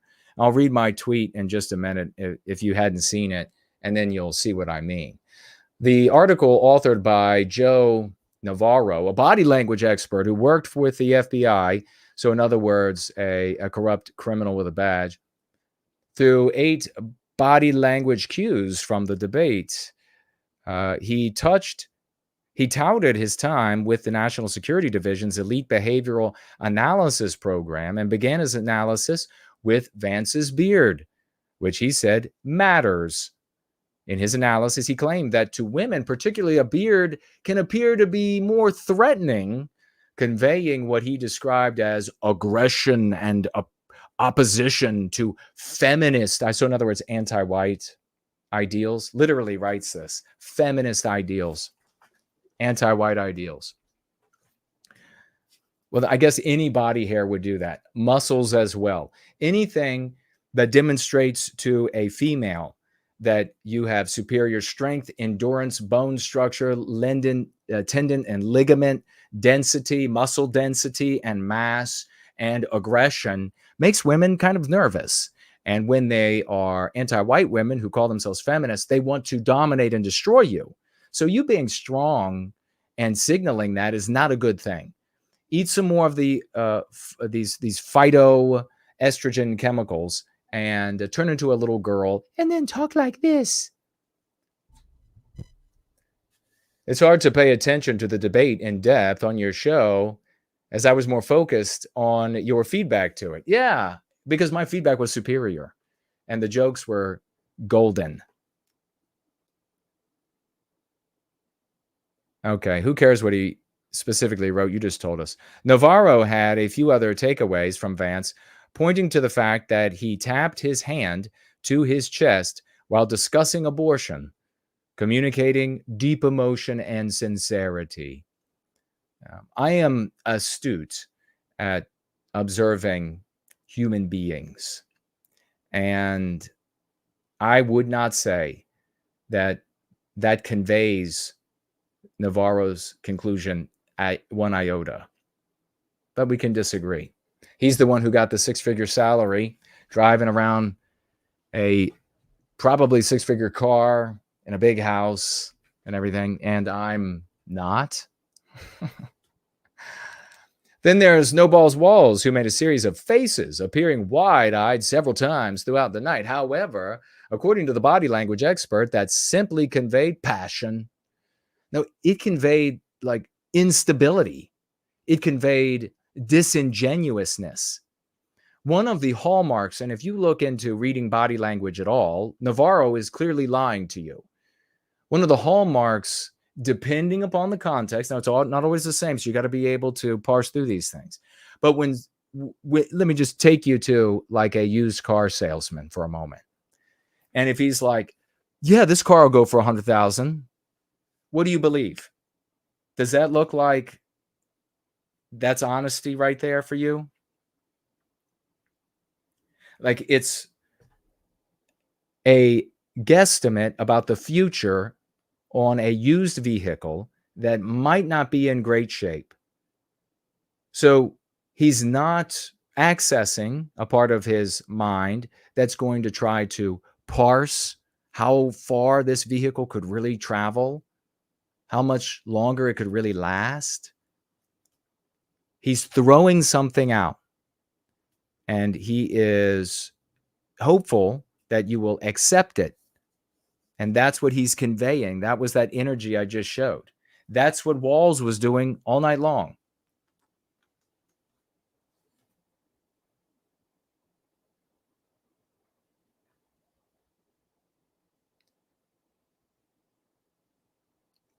Okay, here's where and we'll just keep this moving along so that we won't be here too long. Where's my tweet on this? It's not that. It's not that. It's not that. It should be here. Where could it go? Where did you go, my lovely? I want to know. Where did you go, my lovely? Where did you go? Oh, oh, oh. Oh, I want to know. Is that the song from the Saturday Night Live skit? Damn it. All right, here's what I wrote on my tweet. On Twitter, after the debate, slews of women showed up on Twitter and they were giving their opinions on Walz. And their findings are the exact reason, or not Walz, but Vance, is the exact reason why we don't want somebody like J.D. Vance. So let me just read what I have.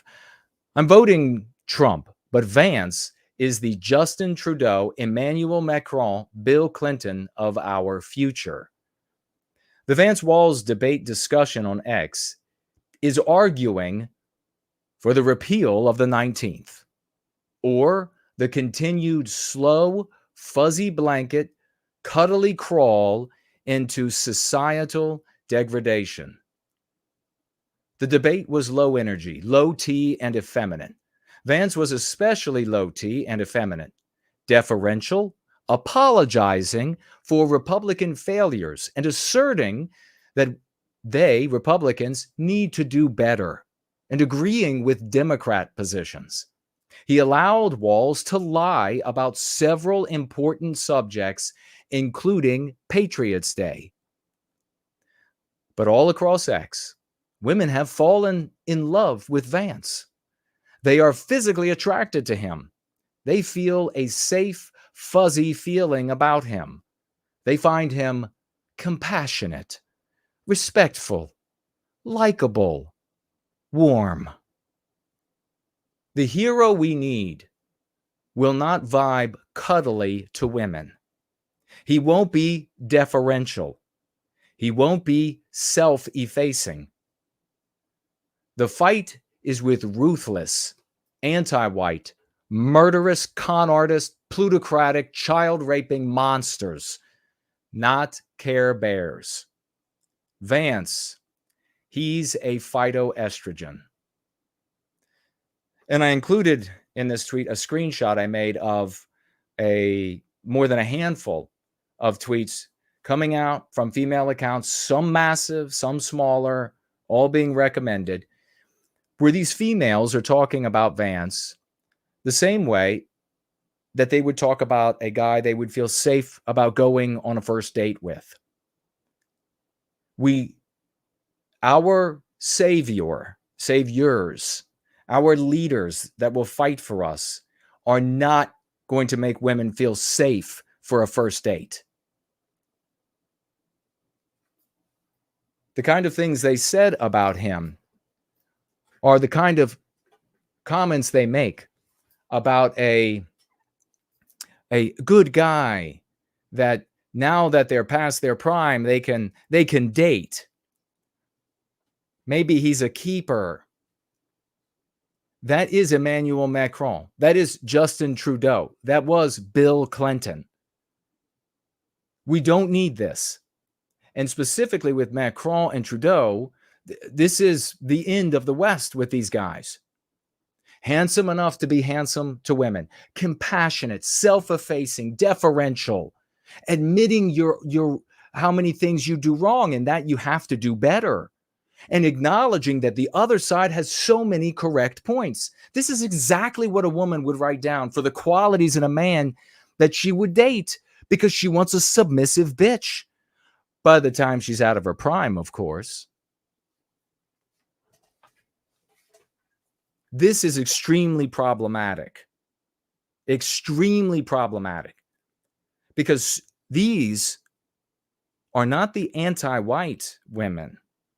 This is a large, significant percentage of the right-wing women, the MAGA women, the conservative women. I mean, we've got to look to people like one of the guests that I had, Dr. Carol Swain, a black female intellectual, to come out and say, what's wrong with this wuss? Why didn't he fire back? Why didn't he call Walz out on lying about this and that and the other thing? He didn't do it because he is an effeminate pussy. He will be able... This is the thing that's foreboding and scary as all hell. He'll be in there for 4 years with Donald Trump, everything working out copacetically. That will give him the momentum to get elected in the subsequent 4 years. One woman, in fact, said that he's already won the next 8 years with that debate performance. He may well have. He'll certainly be emulating it moving forward. He'll get a chunk of the female vote, just like Clinton, that can't be overcome otherwise. The rest of the conservatives or Republican voters will vote for him because he has such a chunk of female conservative voters who think he's just the sweetest man. Look at how deferentially he'll bend right over. Feel totally safe. I could just be in a cabin with him and nothing could, if anything went wrong, I could whoop his ass.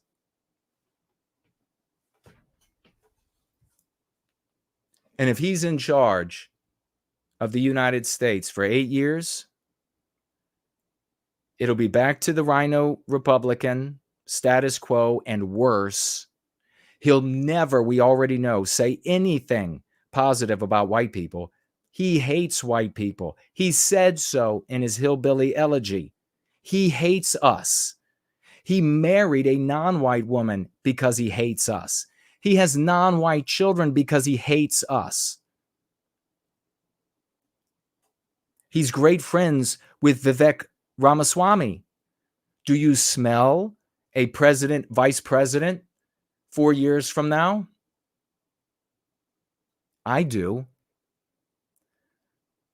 This is something that will present an entire new challenge for us.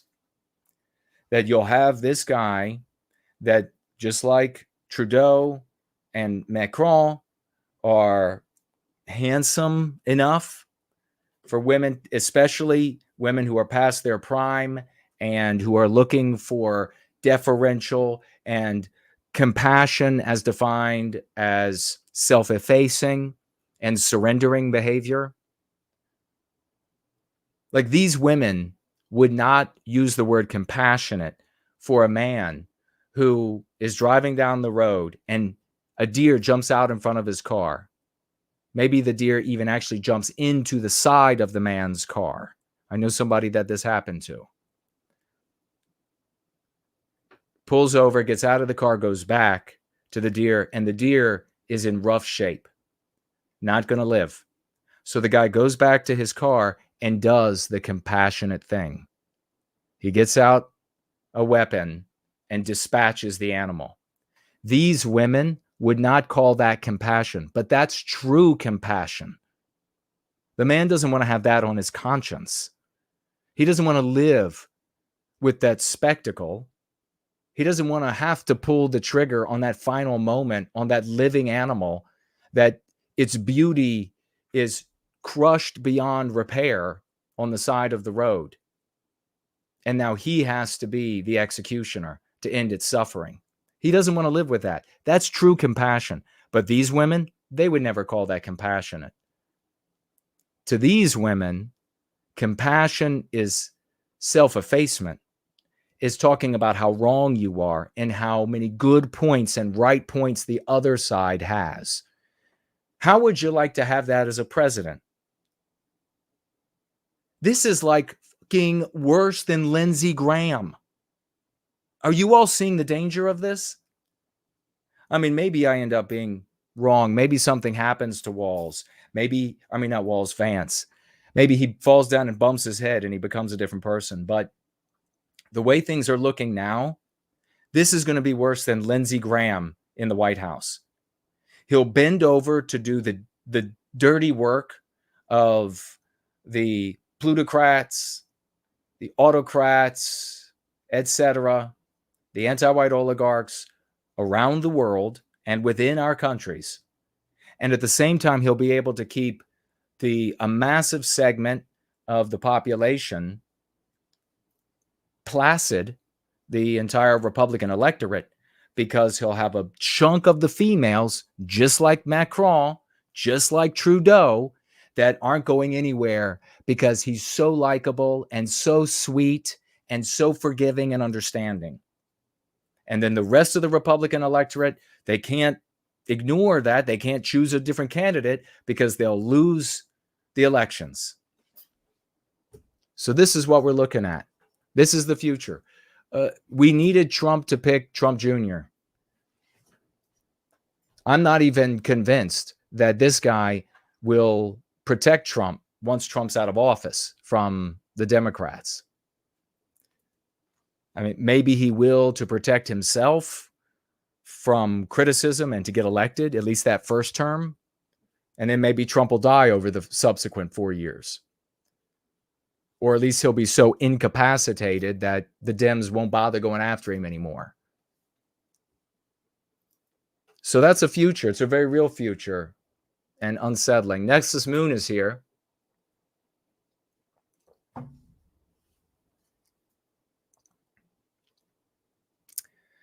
Linda Hunter, Lady Anglo, great to see the both of you.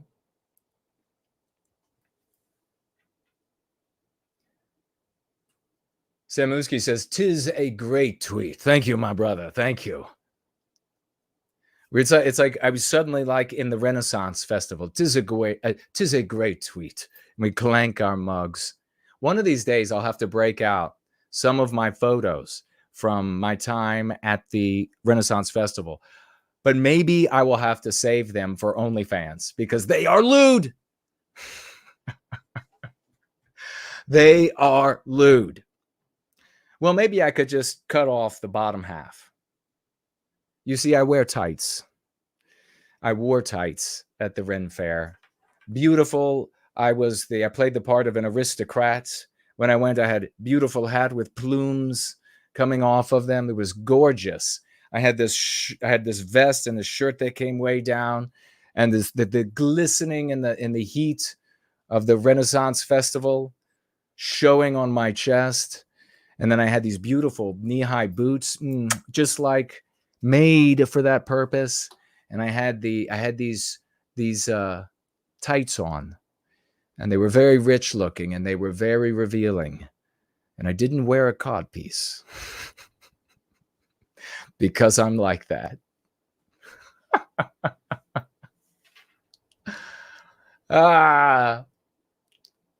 It wasn't all lascivious. Now, it wasn't all lascivious.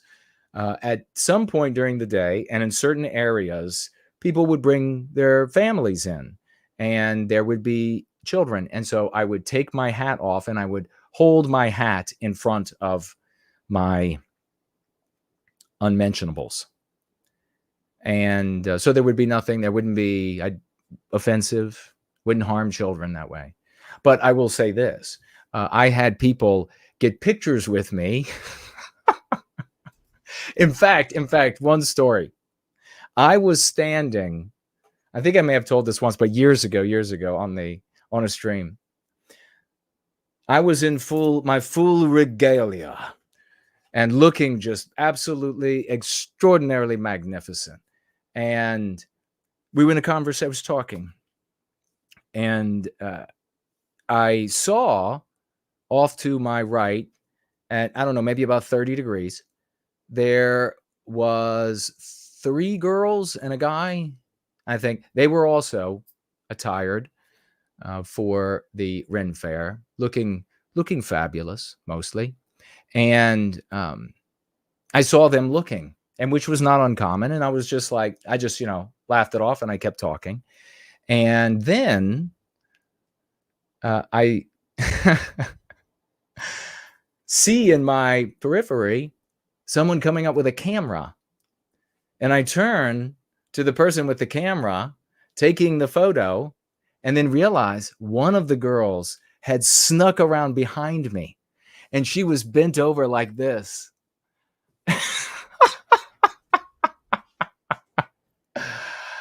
Yes, that happened.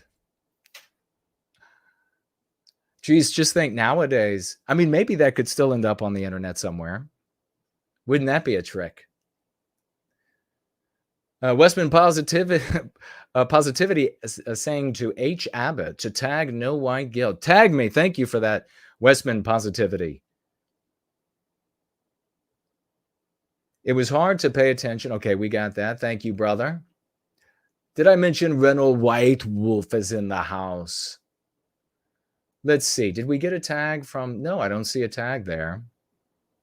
Yet again, another reason for content creators to be jealous. Waylon Smithers is here. Great name. What was that? What was that country music? Oh gosh. Waylon Jennings. Waylon Jennings. No, today it was a Johnny Cash song. I heard a little bit of while there was a video. Apparently somewhere in America, so many things are going wrong. There's a train chugging through a town with like 6 cars on fire. I mean, just like roiling flames and jet black smoke, poisonous.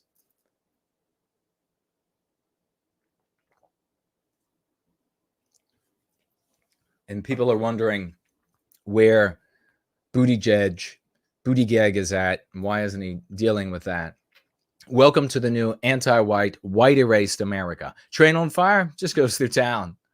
But they were playing that song, that Johnny Cash song in the background, Folsom Prison. I hear the train a-coming, it's rolling around the bend, and I ain't seen the sunshine since I don't know when. I'm stuck in Folsom Prison, and time keeps dragging on. But that train keeps a-rolling on down to San Antone. When I was just a baby, my mama told me, son, always be a good boy, don't ever play with guns. But I shot a man in Reno just to watch him die. Hugo Zabit is in the house.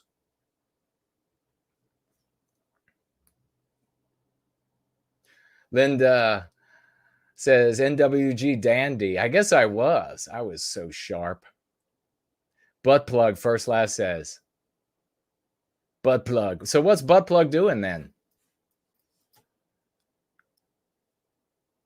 No, he wasn't white positive, but he would have been had he been exposed to yours truly. That I can promise you. Pete Butt plug. All right. let's take a look at the hurricane video for a little bit of an update here. And on that, I'm sure people are wondering too about the longshoremen strike, dock worker strike. 45, 50,000 of them went on strike, I guess Tuesday at midnight, was it? And it's mostly on the East Coast, some in the Gulf. I don't think any on the West Coast, but there could be. They're demanding a 77% increase, but that's a bargaining position, obviously. But really what they want is to not be replaced by robots, which is what's happening all up and down the West Coast. Most of the goods and services, things like automobiles, are the main thing.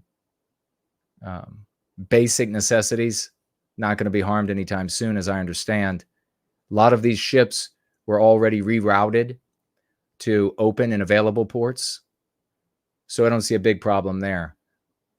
But this particular union, they clearly want to put an end to the threat of robots taking their jobs.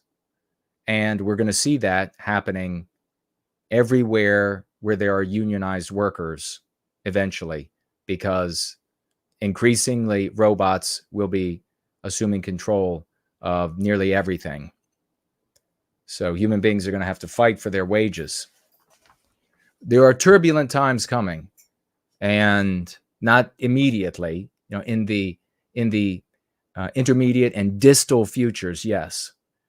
And we need a white population that is thinking about individual well-being by way of group well-being, or there's no hope for us. Imagine the white race in that, what seemingly looks like an apocalyptic-esque environment, as selfish individualists surrounded by other groups of man who operate as peoples, as communities. There'll be no hope. No hope.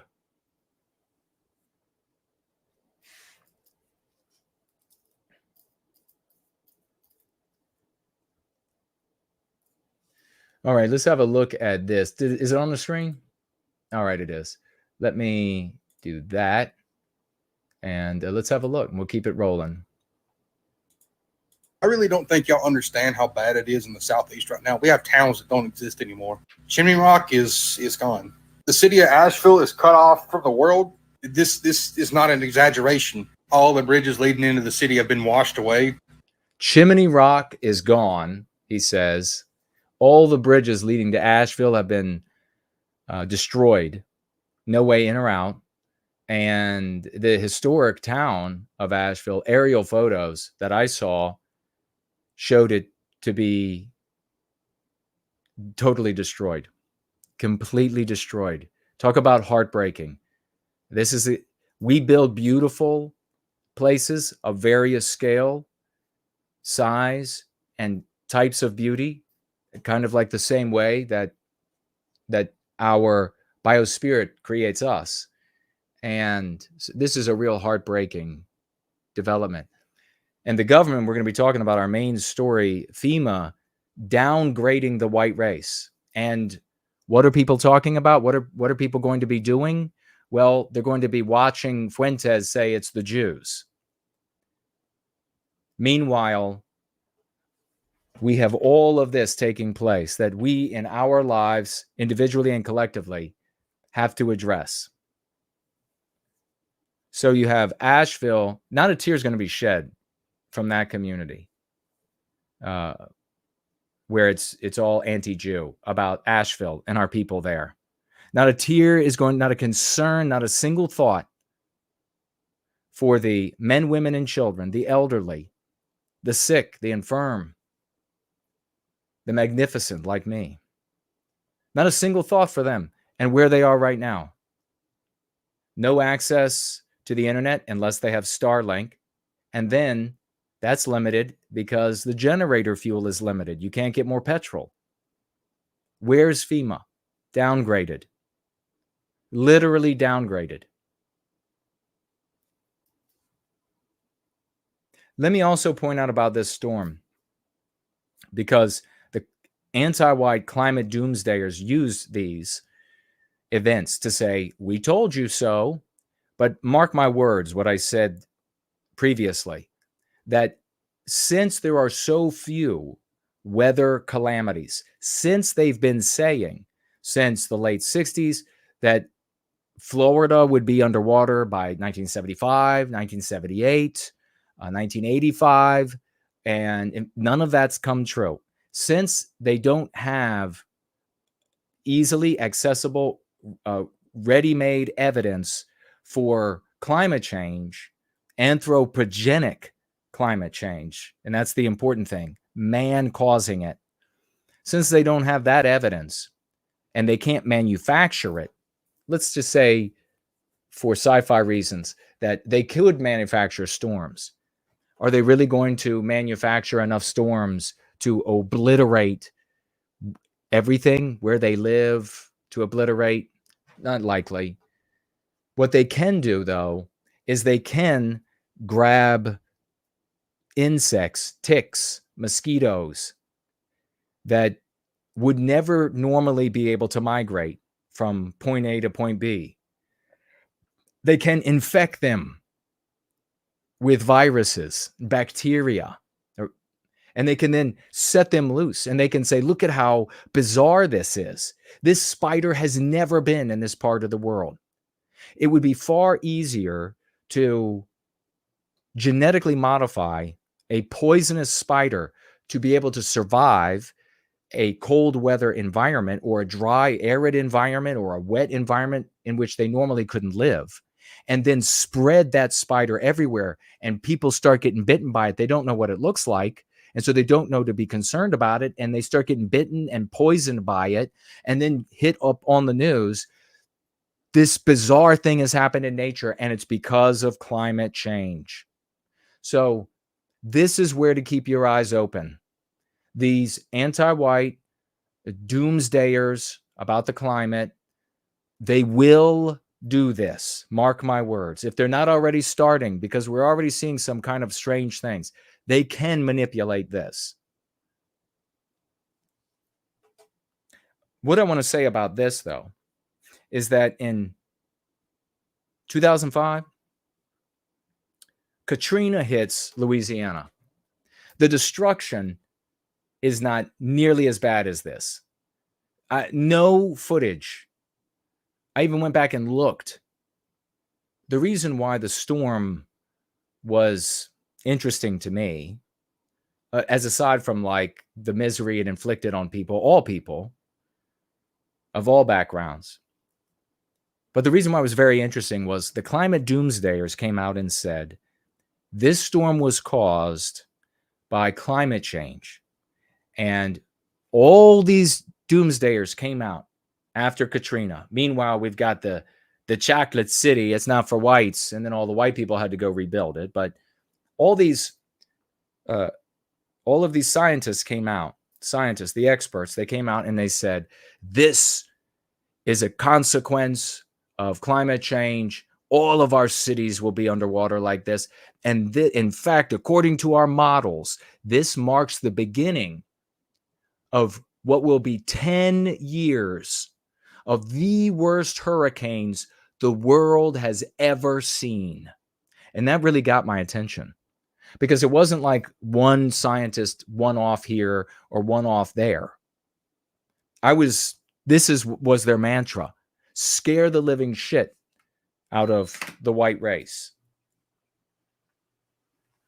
causing us to be for and interested in deindustrialization, living poorer, meeker, insignificant lives, doing without what we shouldn't have to do without. So that really got my attention. This big prediction, 10 years of the worst hurricanes the world will ever see. So I paid attention. I decided to just stick that in my head and pay very careful attention. Are the hurricanes getting worse? You know what happened at the end of those 10 years? Unrelated, at least I think unrelated. I mean, maybe these people were paying attention too. But I, by the grace of God, read an article 10 years later where Florida, the government of Florida, identified the previous 10 years as the weakest and fewest number of hurricanes in any 10-year period.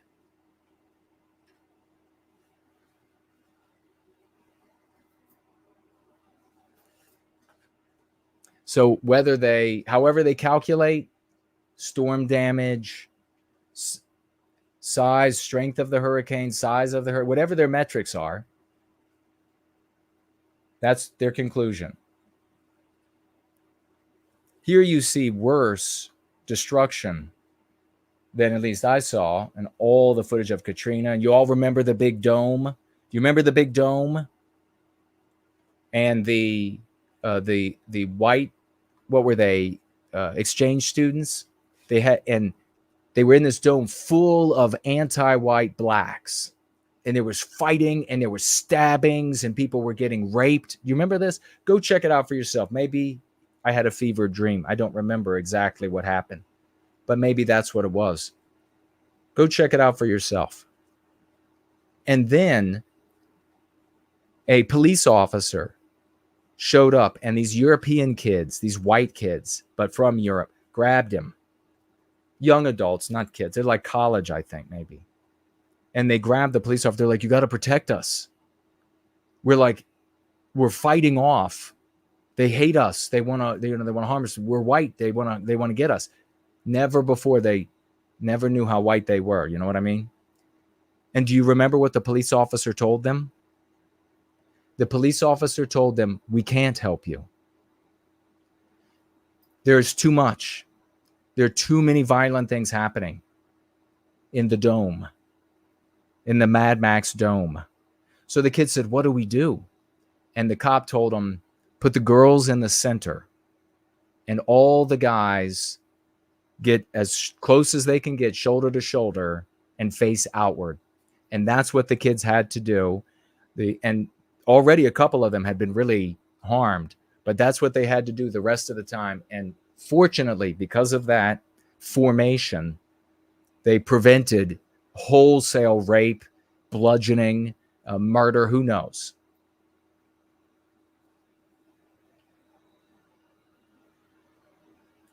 They have no food, no power, no water, no internet, no cell service. They don't even have radio. It's a complete dead zone. No one knows what's going on in there. I don't think I'm being dramatic when I say that this is a Hurricane Katrina level event. There was a woman in my town who called for an ambulance, and the ambulance got stranded. And they were stranded for 24 hours. And to my knowledge, the patient didn't make it. People are dying. That's the hospital. When you need the hospital, that's it. They're still dying. I've been running the generator for the last 3 days, and we're starting to run out of gas. And this is on Highway 123 heading from Easley to Greenville. And this was a 1 mile long line to get gas because they were the only people we knew around that had gas left. I got all the way to the end and they were out. They had no gas. We checked every gas station in Pickens and Easley and Liberty, nothing. And I don't know what I'm going to do when I run out of gas. I tell you that much. Try to steal some from my car maybe to keep my food cold. But even then, I don't know. Look at this. And here's this guy saying, don't know what I'm going to do when I run out of gas.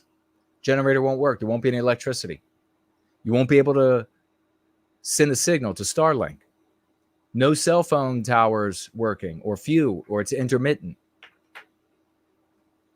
Where's FEMA? People have been out there for days. This is the I-40 bridge, from Tennessee to North Carolina. It's gone. It don't exist no more either. We got people dying out here. Man, we need help. We need help. I really don't think y'all understand how bad it is in the Southeast right now. You can really hear it in his voice, this good old boy. We need help. We need help. This is our king country. We could paratroop endless supplies, fuel, water, all the needs, medicine. We could paratroop medics. What are you talking about? Why are any American, especially white American citizens, with the founding stock of this country, carrying the lion's share, the lion's burden of taxation, why are they waiting 30 minutes for rescue? With the 500 billion a year this country spends, almost 500 billion on just the 20 plus million illegal intruders, anti-white, non-white intruders into this country. They can come up with food and medicine and cars and houses, and there's no end, no limit, no price too high, no deed too great. But a natural catastrophe, this calamity of epic proportions, and we can't get in there. We can't. The waters are too high. What the fuck are boats for? Where's the Coast Guard? Where's the fucking U.S. Navy? This country, for the fraud of COVID, took U.S. naval military ships, hospital ships, and put them into civilian use in New York. Do you remember that? Only a couple people actually went on board and had any treatment in the end. Where are those ships? The U.S. saw this storm coming from the Caribbean and further away. How are you not prepared for landfall? Because you hate the white race. And because we actually have the documentation. Now, the anti-whites have so much power now. There's so few nodes of power left to us that they can just outright say equity in disaster relief. Equity in disaster relief. What's equity in healthcare? I've said it before. No white person can be healthier than the sickest non-white person. So what's equity in disaster relief? Well, maybe it's this. No white person can receive as much disaster relief as the least assisted non-white person. Imagine that calculation. Imagine what kind of anti-white vermin demons. Or there are white babies in there. What kind of anti-white demons would say, well, you know what? We haven't actually hit our quotas for aid to non-white disaster-impacted citizens. And so we've only done this much this year for non-white people. So we're applying equity. We can't do that much for white people then. Equity is all about fewer resources, starting you in the trailer instead of on the racetrack starting line. It's about taking away from you. It's about digging a hole under you. Because that's the only way that the human differences can be remedied. And that's remedied in quotes. They show you like Kamala shows you this cute little skit where it's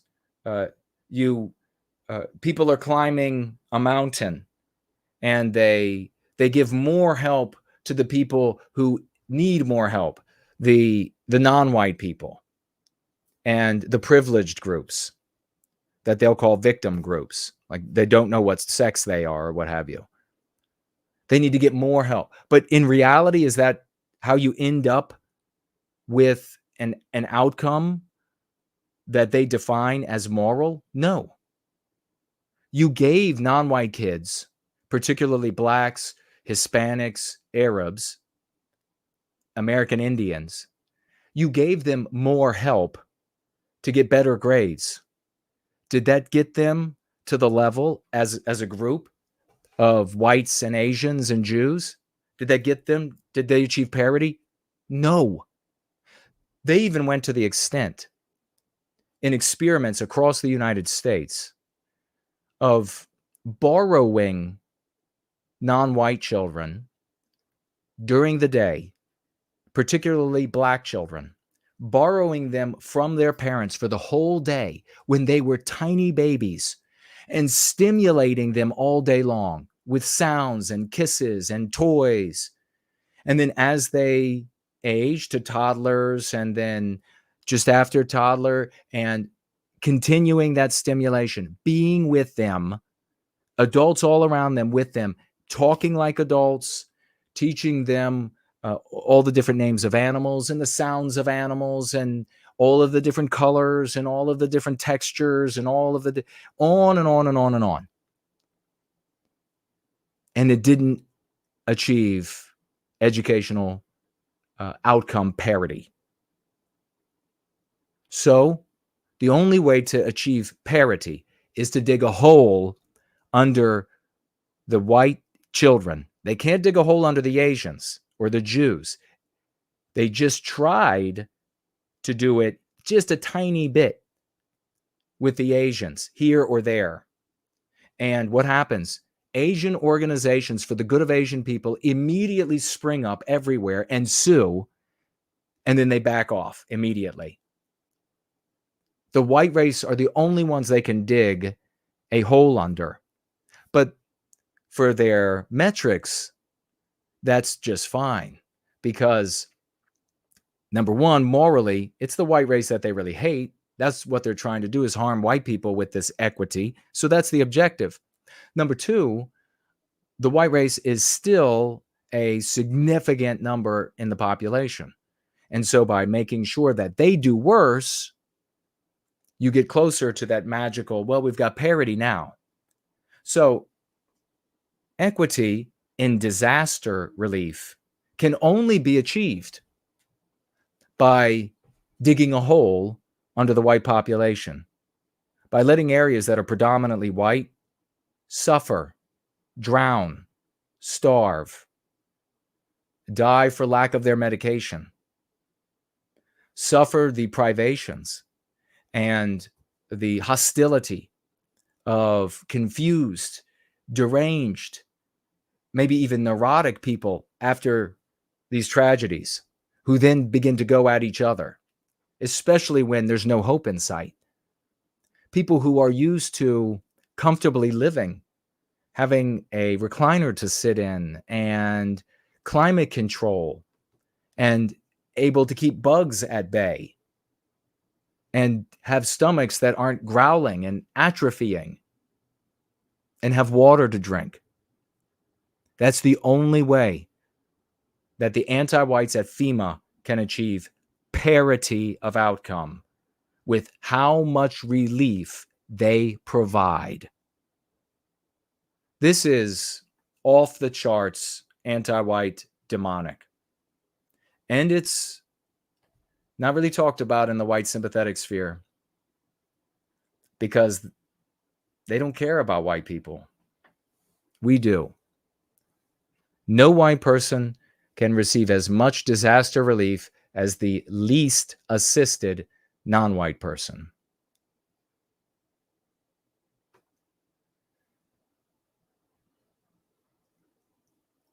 Take a look at the financial gifts.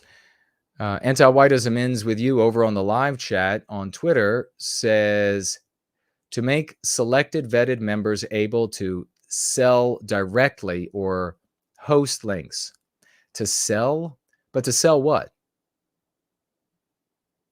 You mean to like get somebody interested in financially gifting me or financially donating to the Foundation for White Wellbeing and then taking a percentage of that donation or gift? Is that what you're talking about?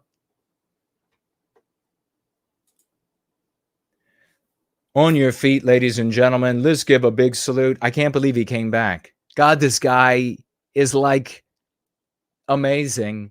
Dude bro moment. Gave $50 last night. He's giving $50 again tonight. Oh my God. The only one here on Enter, the Dude Bro Moment platform. And he writes with it for white well-being. God bless you, brother. Wow, get him some crowns. Get him some crowns, some hearts. Let's get this man some hearts. When I saw him show up yesterday, I thought, that's awesome, man. You guys, ace. And shows up even when the Wednesday show maybe doesn't happen because, and so he's going to make sure he's there. And Jason Goes Political is happening. So he comes up and he gifts there. And then here we go tonight. Bing, he's back. Man, we got the real heroes here. Thank you all for celebrating this champion. I will give a refresh.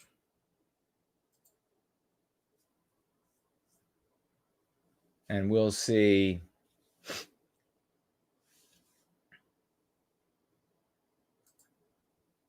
Ooh. Keep those celebrations going and get this lady a tiara. Do they have tiaras in there? Just get her a crown if they don't.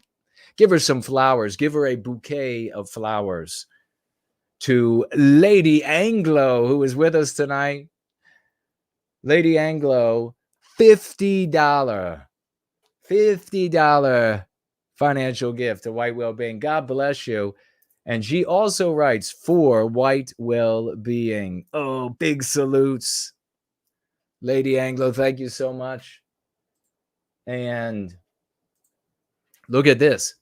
The great First Last in profound suavity is financially gifting tonight $5.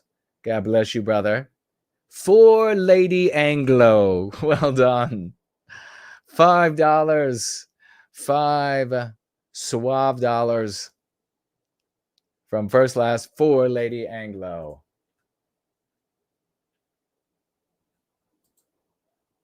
Thank you, man. All right, make sure we are blank on subscribe star. And I will swivel around. I see nothing on Odyssey. I see nothing on D Live, although thank you for the stickers. Spartan the Dragon. You know what? We did have a financial gift on Sunday on Rumble, and I copied it. I'm going to have to make sure I get it out. It was late. But I saw it after I was wrapping up. We have over there Sound of Metal on Rumble. Thank you so much, Sound of Metal, financially gifting $5. And with those $5, the question, thoughts on Jared Taylor? Thank you so much for the question and the $5 financial gift. Are you still over there? Can you tag me? What specifically are you just asking for, like a general thoughts on Jared Taylor, or is there some specific area that you're interested in? I'll give you a moment to respond there. If not, I'll just respond to your question with sort of a generalized answer.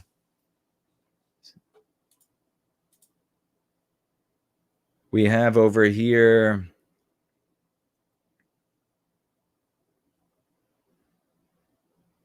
okay, so I was right with that conclusion. I don't know. I mean, have you talked to West about it? I'll have to have a conversation with him.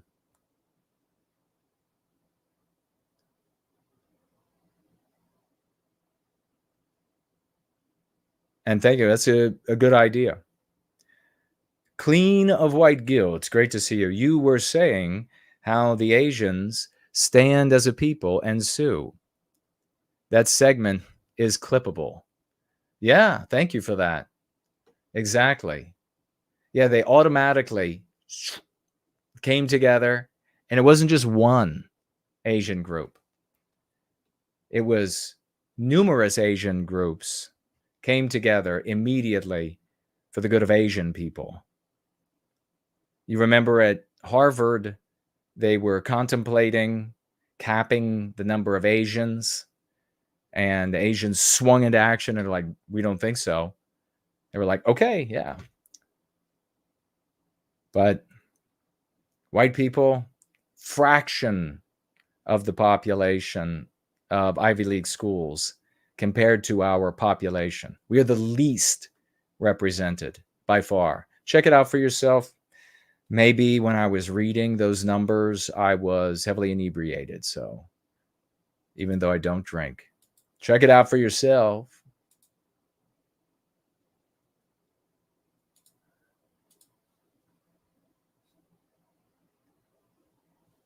All right. I'll take a look at the live chat on YouTube, but let me just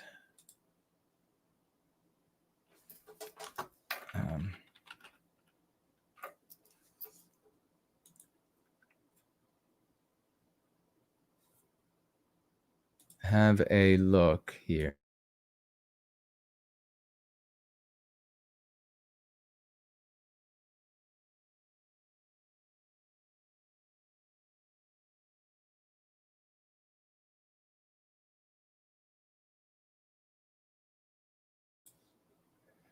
Okay.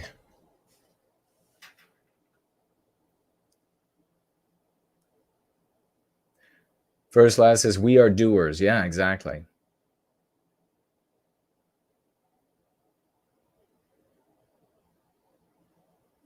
First Last says about Jared Taylor, there for Sound of Metal, that we love Jared Taylor, but he should host me. He should host Jason Kuna. Yeah, without question. The Great Slotz is here. He's eating succulent steak with no white guilt. Great to see you, brother. Yeah, we love Jared Taylor, and he should definitely host yours truly. I've known Jared for a long time. He expertly shares, investigates, and shares data, as you know, on the differences among the races of man, and platforms, academics, and sometimes just content creators. They have big enough audience to discuss their positions relative to the causes of these things. And I've been to many of these conferences over the years, so it's a little shop worn for me, but it's still a valuable service for our people overall. I hope that speaks to your question. You didn't get back, so I don't know exactly what you were looking for. But Myra is here. Hello to you. I'm going to look for any tags. I don't know if you all had anything else you wanted to talk about or not.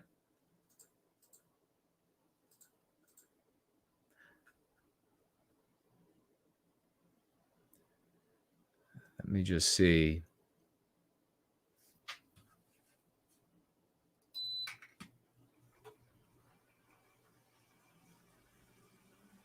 Westmen Positivity says, I think what you're saying is no white guilt, that the government won't assist because they are saying, we told you so, climate change is the issue.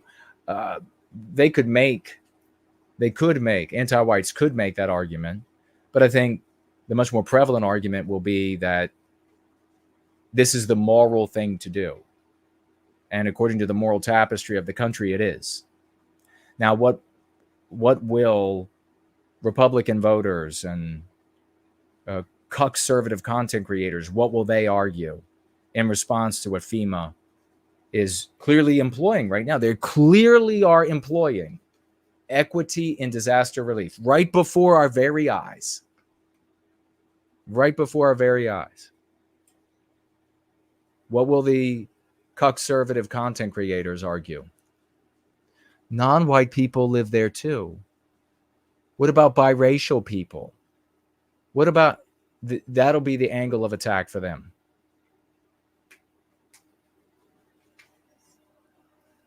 What about mixed families where there's a non-white family outside of the disaster zone, the non-white part, and they are hurting because they're worried about their white family members that are in the disaster zone?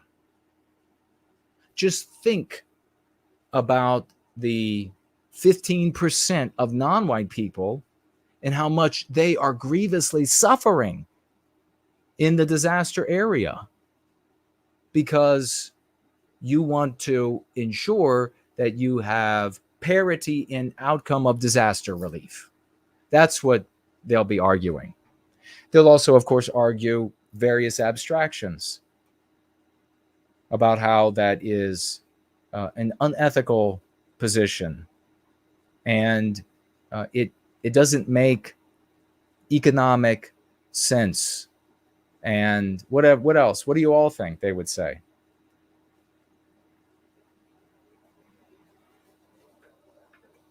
Because they don't care at all. The conservative content creators as well don't care at all about the white people.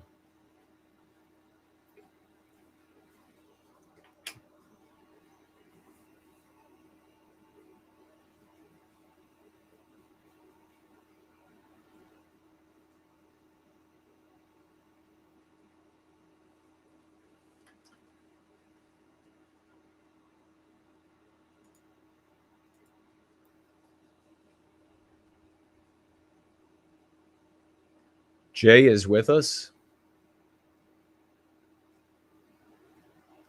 So yeah, tonight, at some point tonight, give another prayer to our people who are being ignored by this government. It's not ours. We've never had a government. We've never had a government that represents us our whole lives. No white person alive today has had a government that represents us. Send them some positive energy. Scott is here. Hello to you. Red Dog is with us. Conservative anti-whites, quote, endorsement by omission of the anti-whitism they don't attack. Very well said. It absolutely is an endorsement. When they omit, when they ignore what's happening, they are without question, the victimization, they are without question endorsing it. Yes. Where are the border crossers going to get asylum if the white towns are destroyed? Says Right School Papa J Magic. Yes, absolutely. They will argue that. I guarantee you that on the internet or in person, you will find a conservative arguing that very case. How are we going to take care of these economic or migrants or whatever they want to call them? How are we going to take care of them properly if our towns are drowned? There might be goods or services that come from Asheville or that other town that the young man named that is destroyed, that doesn't exist anymore. What then? Non-white people will be harmed.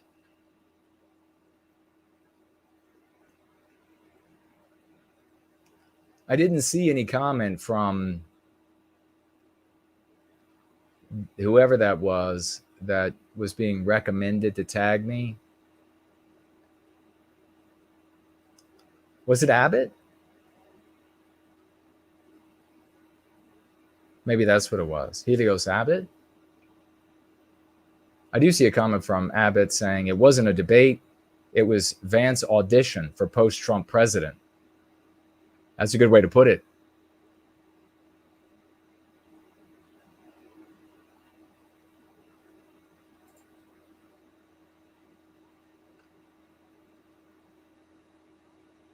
All right. Well, let me take one last look here. We had a lot of powerful information we shared today, so I hope it whoever is hearing me can pick it up and do something with it. I think we will listen to a Slotzian song. Is that what we have? We did a Slotzian song earlier. I think it's Anglo-Saxon song. Is he here tonight or no? Darn. We might go out on an Anglo-Saxon song. I've got to go to my terrace here. You can see my coffee is, that's how hot it is. 2.5 hours later, still steam coming off it. So, gonna head out there for the views. As autumn is setting in, fall is surrounding us. Now remember, this Friday, over on Tommy Sotomayor's page, Rumble page, you'll have to look him up. I will be appearing at 8, I think I said 8 p.m. with him. And we're going to be talking about white guilt and maybe some other things. I don't know exactly how long I'll be there, but you don't have to pay to see it. It's just going to be us chatting. So it's going to be interesting. I've seen him a couple of times on Fox, and we owe a big debt of gratitude to our very own Shannon Oliver, who was able to get the attention of Tommy. Does he go by Tommy? Does anybody know? Was able to get the attention of Tommy and tell him about yours truly and say, hey, this is the guy. If you want a conversation, this is the guy to talk to. And I reached out. He said, sure, let's do it. And then I reached out to him and he was game. So it's going to be interesting. Shannon messaged me saying that he is often disgruntled about his people, black people, and I am often disgruntled about white people. And so it might make a very interesting conversation. I think so. I think it could be fire. I think it could be based. I think it could be real. Real. I think it could be skibbity. Maybe skibbity.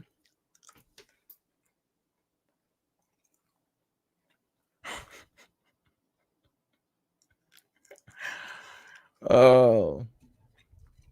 You know what I wanted to show you all was my rotors. I got my rotors. And maybe I will make a video of me putting at least one of them on. I made a video of doing a brake job before. Wasn't it just a brake job? I think it was. Yeah, Tommy is black. Shannon Oliver is not, as far as I know. I've never seen him, but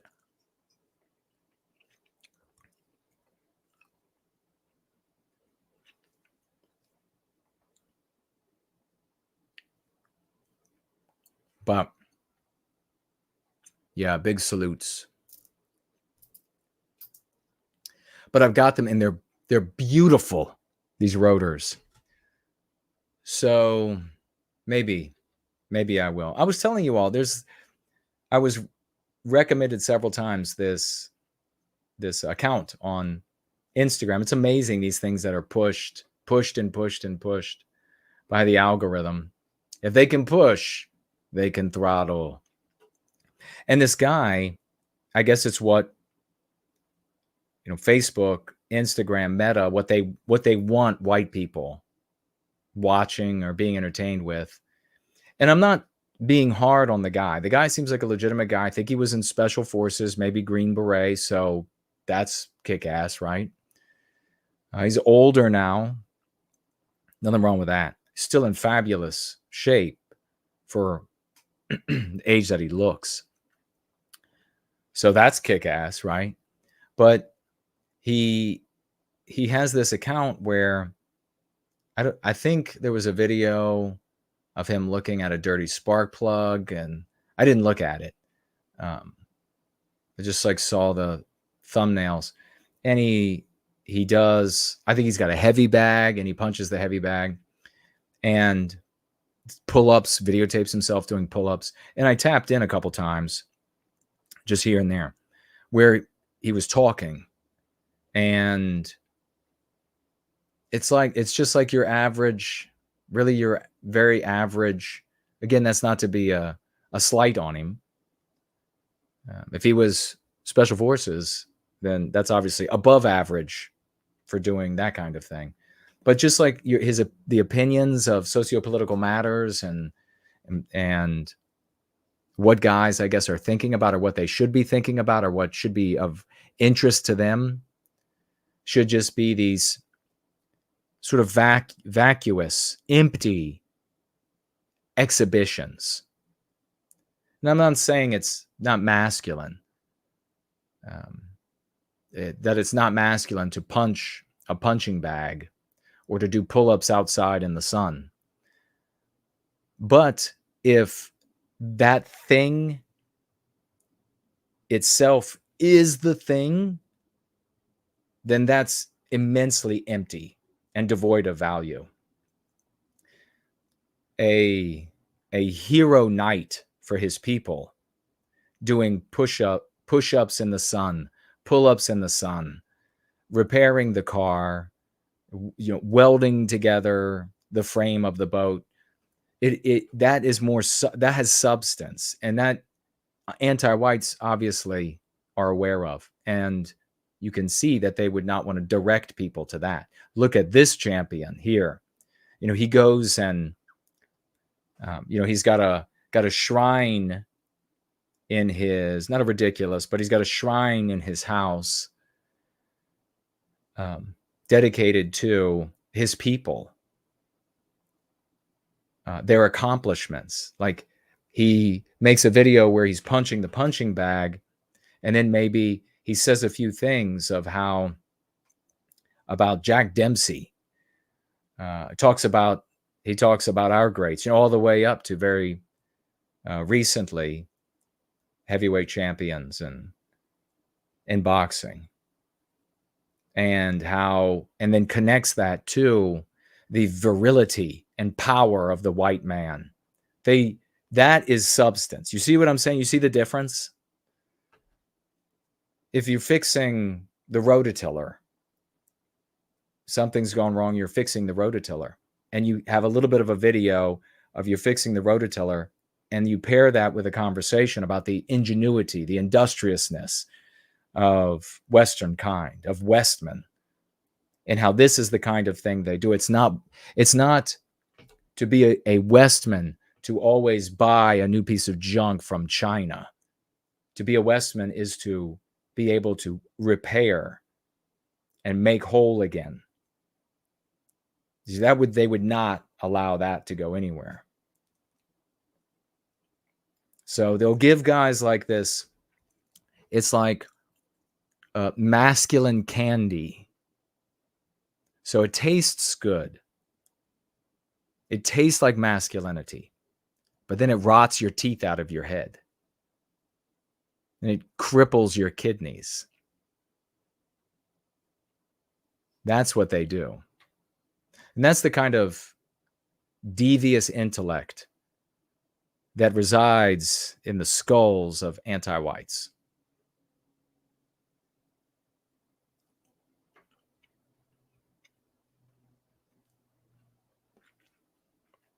Antiwhitism ends with you says, no white guilt. Nick, I guess Fuentes, is 100% anti-white. I realized this way back around 2016, 2017. Well, that was early to have noticed it. Really early. Because that was like, what was it, 2015, 16 was when he got started with, what's that guy's name? He's gone now. But he was another one of those that skyrocketed. Another one of those stories. Does anybody remember that guy's name that he started with? And then, of course, as is always with all of the people that Nick ends up working with for a little while, their relationship explodes, and Fuentes has nothing but negative things to say about him. No, Alsop, that's it. Oh, for White Well-Being is with us, and he got it right. James Alsop. In fact, I might want to look up.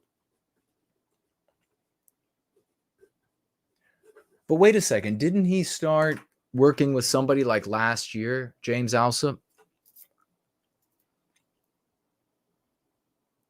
James, yeah. Antiwhitism, it's James Alsop, yeah.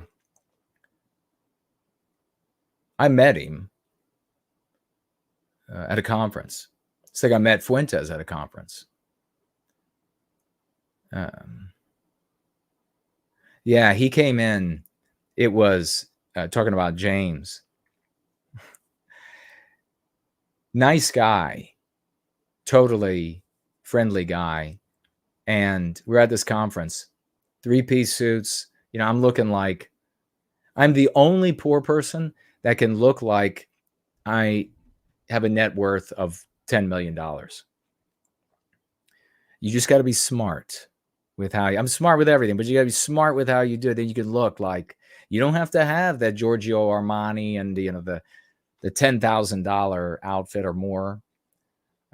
But you can definitely, it's partly the aesthetic choices in your dress, your build, of course, as well. Can't be too thin, too big, too misshaped top to bottom, all of this kind of thing. And then the way you carry yourself. And Alsop, again, I'm not disparaging him, comes like a tornado into the room. Everybody's already seated. There's a speaker going. Comes like a tornado in the room and by that I mean like with the speed of his entrance and then weaving through to find a place to sit. And he had not shaved. And so he was very stubbly. His hair was wild. You know what he looks like as far as like his face, and kind of short. Not, I don't think as short as Fuentes, but kind of short. He had on, like, I think he had on a t-shirt, and over top the t-shirt, he had a button-up shirt that was, maybe it was like a Hawaiian shirt, and it was fully unbuttoned, and in jeans, in blue jeans. And he just came whisking in like that, and a mustache. So he was unshaven, but then he also had a mustache. And it totally looked like he had just pulled up in like some 1970s CUDA after making some low-budget porno movie and just like rolled in the conference. And he's like, let's go. Let's roll. But, you know, his success story is like so many success stories. People don't plan ahead. Like all of what I've done has been meticulously constructed and altered and constructed and altered. And in fact, what were we saying the other day? Damn, what was it? That just reminded me of something that we were talking about. Damn it. I hate when that happens. It's like on the tip of your tongue.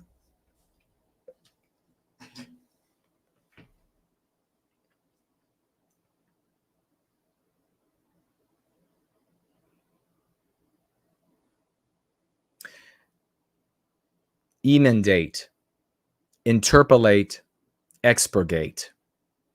I was trying to remember expurgate for bowdlerize, and then someone came to my rescue and they either said emendate or interpolate,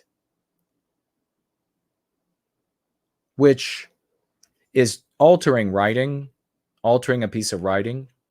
But I wanted to convey more strongly the tearing out of information that the anti-whites don't like. And that the word for that is expurgate.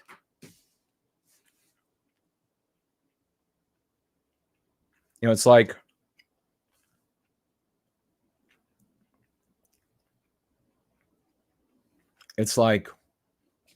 with the Solutrean Solution. They have expurgated that information. I think I covered everything today. I didn't say anything else, right? Oh, that's right. I'm not covering. Maybe we'll mention it on Sunday, but some of that stuff going on at universities hunting white students, absolutely disgusting. Don't want to end on that note.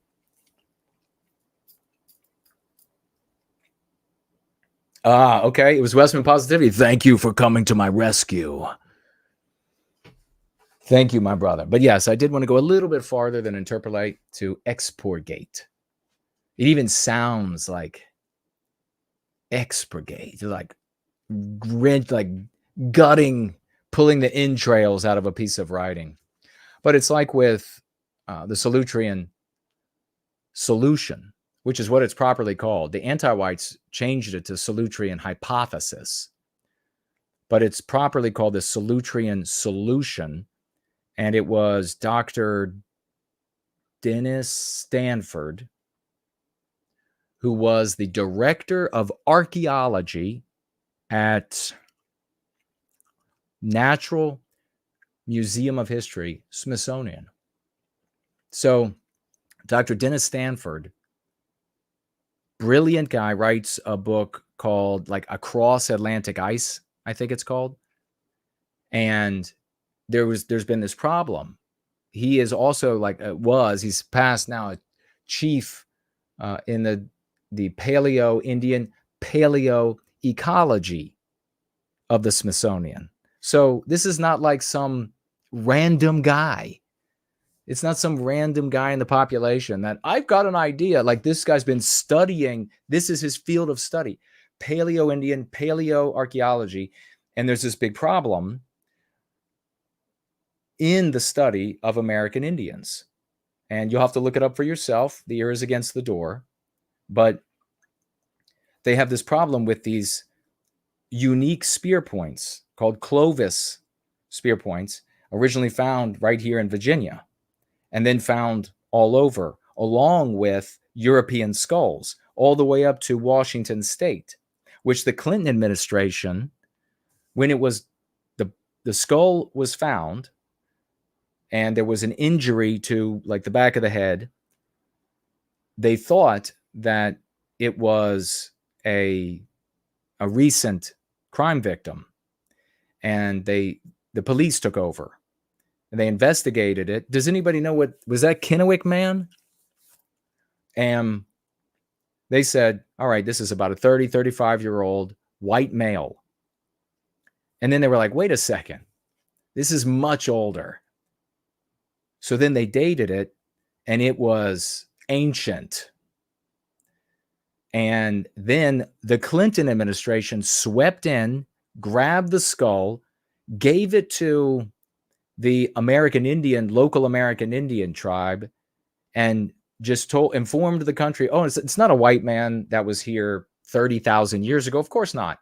It's an American Indian, even though the science of determining the race and sex of skulls is as accurate as DNA. You can go look up that research too. It's as accurate as DNA. And so anyhow, they swept in, and the American Indian tribe, in cahoots with the government, decided, okay, we're going to bury it. And so no one knows where it went. No one knows. For all we know, they just crushed it.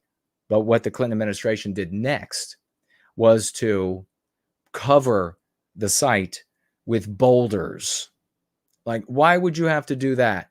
Well, they specifically said they were discouraging these treasure hunters to find more of our relatives that were in the Americas 30,000 years ago, before the Asiatics crossed the Bering Strait Bridge, which is a solution to their stories of white blue-eyed, blonde giants that lived in the lands that they had to kill off so that they could live in peace.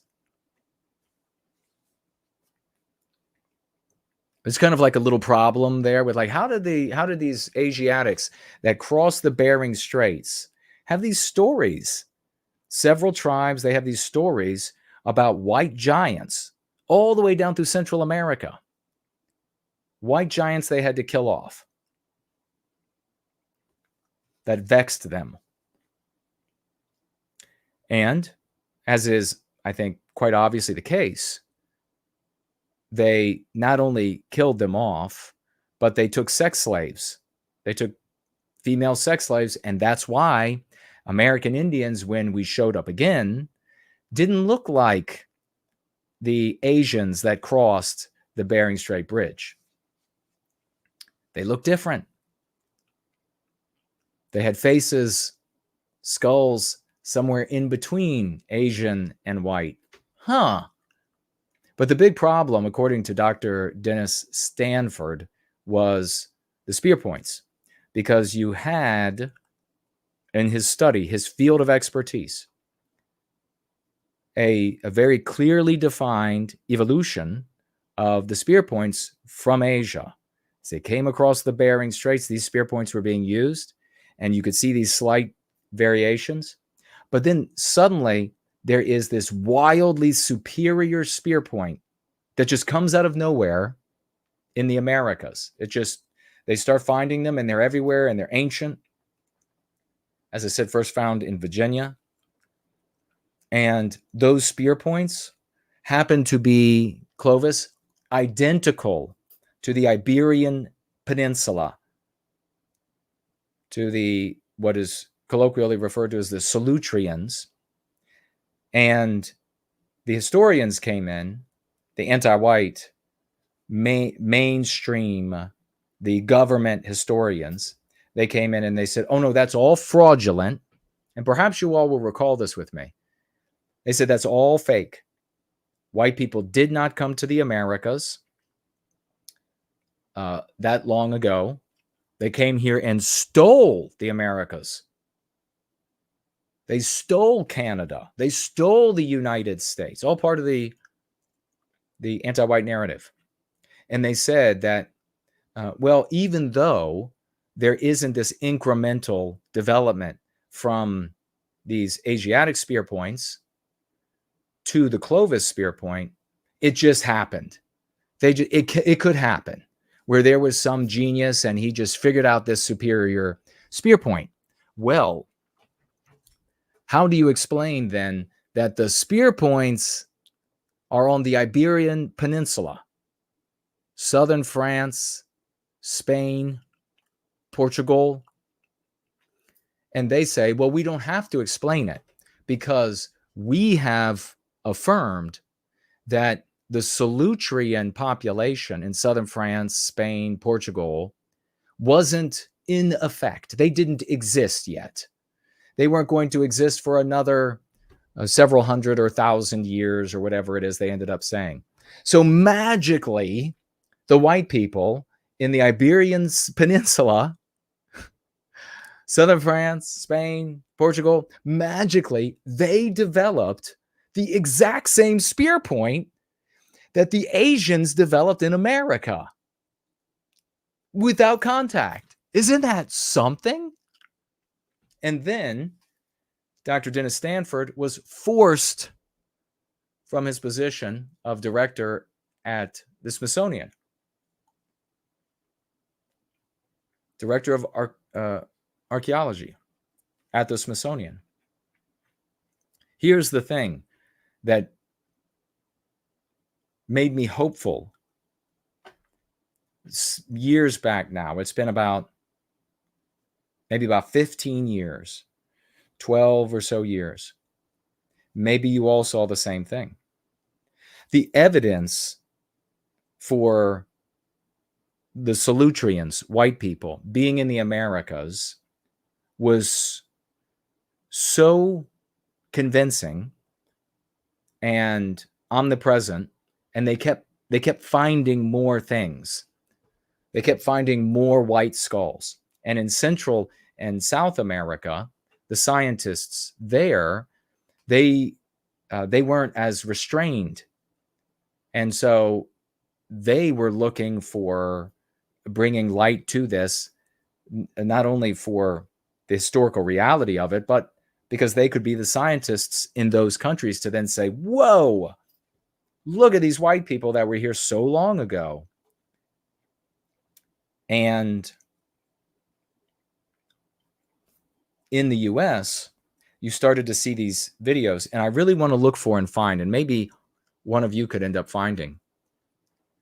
Discovery Channel produced a movie, and others produced as well. And what was the theme of these movies that began populating across the news, educational, entertainment? Who discovered America? Who cares? That became the theme. And I gave speeches on that subject about how the anti-whites now, reading the writing on the wall, that they weren't going to be able to bludgeon us across the head anymore with, you stole all of this, decided to transition their argument as the evidence was building to, who really cares? We're all here now. Of course, who cares when it's white people? Because they could see the writing on the wall.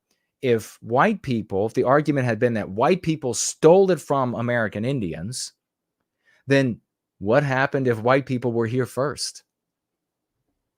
What happened if white people were as far as Washington State at 30,000 years ago? So they began producing this. I would love to have a copy of that. If you can find a tangible copy of that on DVD or whatever it is, or you can find it online that's just digital, I would really love an actual DVD. The Discovery Channel's Who Discovered America? Who Cares? And I watched it. And I talked about it at speeches. I talked about it at meetings. And because my concern was with what the anti-whites, how they were manipulating the anti-white narrative. We were seeing it right before our very eyes. And I told people in those speeches, I said, if they can't crush the evidence, maybe literally with the Clintons, if they can't conceal the evidence of this and redefine it as these are actually American Indians and it's just this anomaly that they happen to have skulls of white people, if they can't do that, then this will be the new part of the anti-white narrative, that it doesn't matter who got here first. We're all here now. And besides, the Asians got here only 7 to 10,000 or 6 to 10,000 years later or whatever. So it's practically the same time. What ended up happening? They were able to redefine the discoveries. They were able to put the kibosh on the investigations, the archaeological digs that were looking for more Solutrean evidence in Mexico, in the United States, in Canada. They were able to put an end to all of it. And then when they did, they just quietly let that burgeoning narrative, that incipient narrative, that who discovered the Americas, who cares? They just allowed that to quietly go away. And they were able to stick with, you white people stole this from non-whites, so you have to turn it over. Here's another interesting thing for the Solutrean Solution. I don't think that Dr. Stanford mentions this, but it screams to be the case. How did the uniformity of pyramid construction happen on planet Earth? We have in the Middle East pyramids built that still to this day, people are told that Arabs, some sort of like inchoate Arab community, built these pyramids and Egypt today, the current Egyptians take credit for it, just like the current non-white broods in London will take credit for London in the near future. In the intermediate future, and definitely in the distal future, they absolutely will take credit for London. So they said, well, these Egyptians built these pyramids. And you got pyramids in China that extend then into Southeast Asia. So that's kind of curious. Were they talking? I mean, how did they communicate that information? Is it just always natural to build pyramids? Is that just like the default? You'll make a pyramid. Is that somehow the default? Well, we come find out by an accident initially that an accidental reveal of King Tut's genetic lineage, and then subsequently, although it's all very not talked about, maybe you have an honest archaeologist in the family that would be willing to speak about it. But indeed, we see that in Egypt, the final pharaoh was literally what looks like a black guy. I don't know that they've taken genetic information and tested it, but he's definitely close to looking like a black guy. King Tut, on the other hand, much earlier, and predecessors had whiter and whiter genetic heritage, almost as if white people showed up with this idea and then used the labor pool, were perceived as gods, and used the labor pool to build pyramids. Then we find out China eventually reveals it was a big thing. They didn't want anybody to know. You remember, they would not let anybody in, any archaeologists from any of the Western countries to have a look. Finally, China said, okay, you can come in. China recognized as, for example, the creators of acupuncture, the creators of surgery. And we come to find out that the Chinese, the ancient Chinese that taught acupuncture and experimented with surgery had red hair and brown hair. Fascinating. And they built pyramids.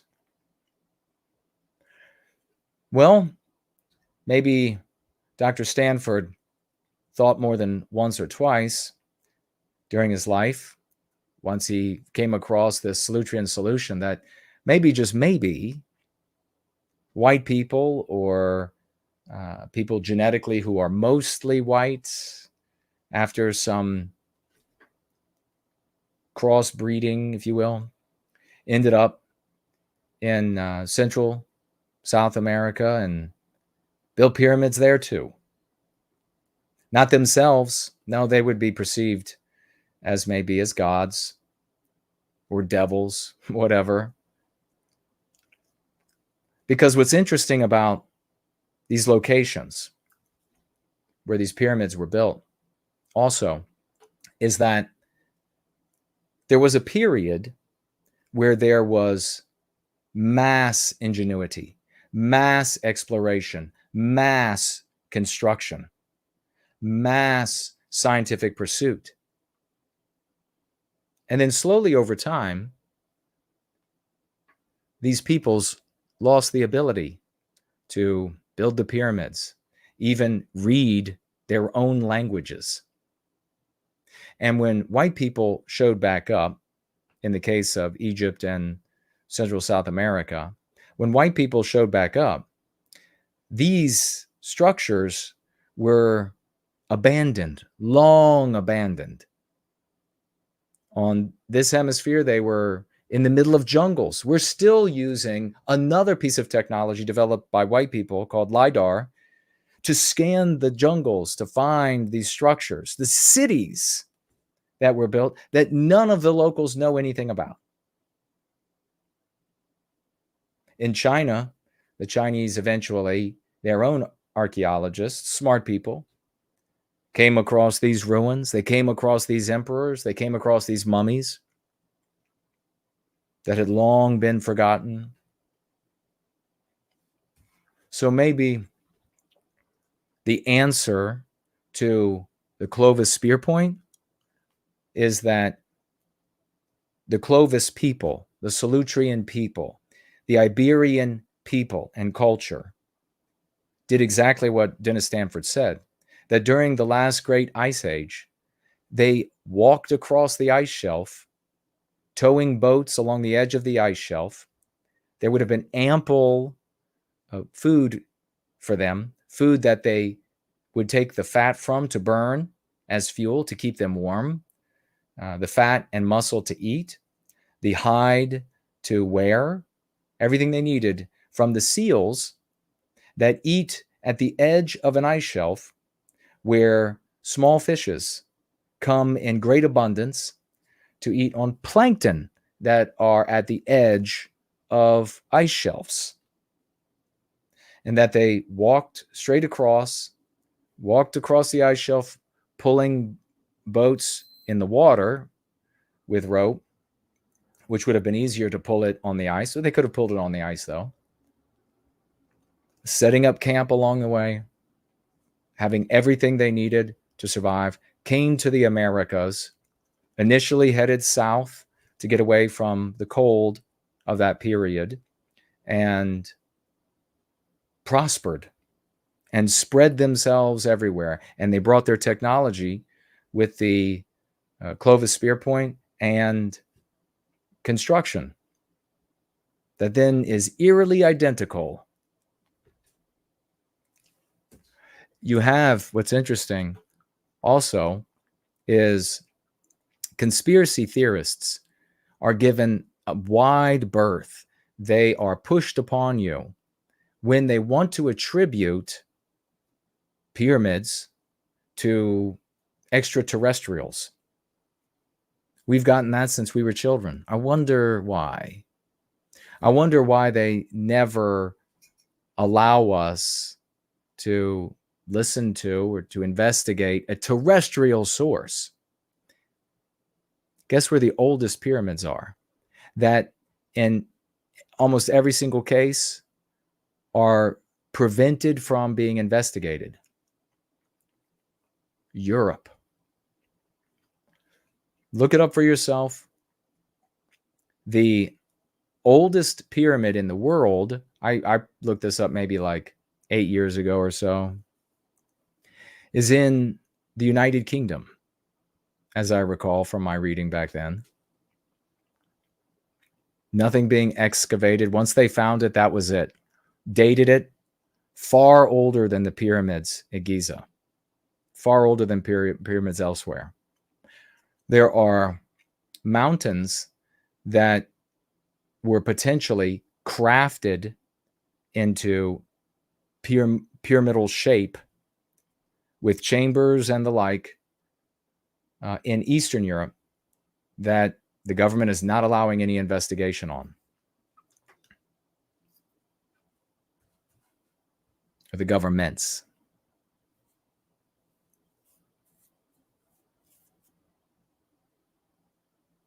All of that from Exportgate. Let me see what y'all are saying. We'll get out of here. It's been fun. We're over 3 hours.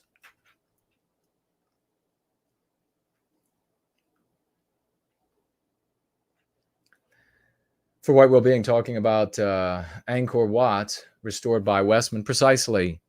Yeah, it's another interesting thing that the locals, with the exception of the Chinese, were largely, not entirely, unable to ascertain anything that is there. It's, to them, it was like haunted places of mysterious, inexplicable times. And, you know, currently they have nothing at those times, nothing to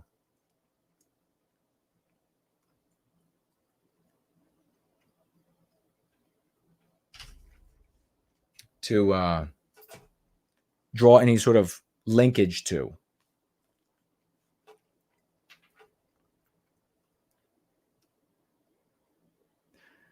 Westman Positivity said, who really discovered America? Can't find it on a pirate movie website. Spud says they are slow walking the excavation of, is that, I won't know how to spell that. Tepe? Where is that? Planted an orchard over part of it. Too many people were smoking pot, and very lethal form of pot in those civilizations. I mean, the argument can be made without recourse to disparaging non-white peoples by saying that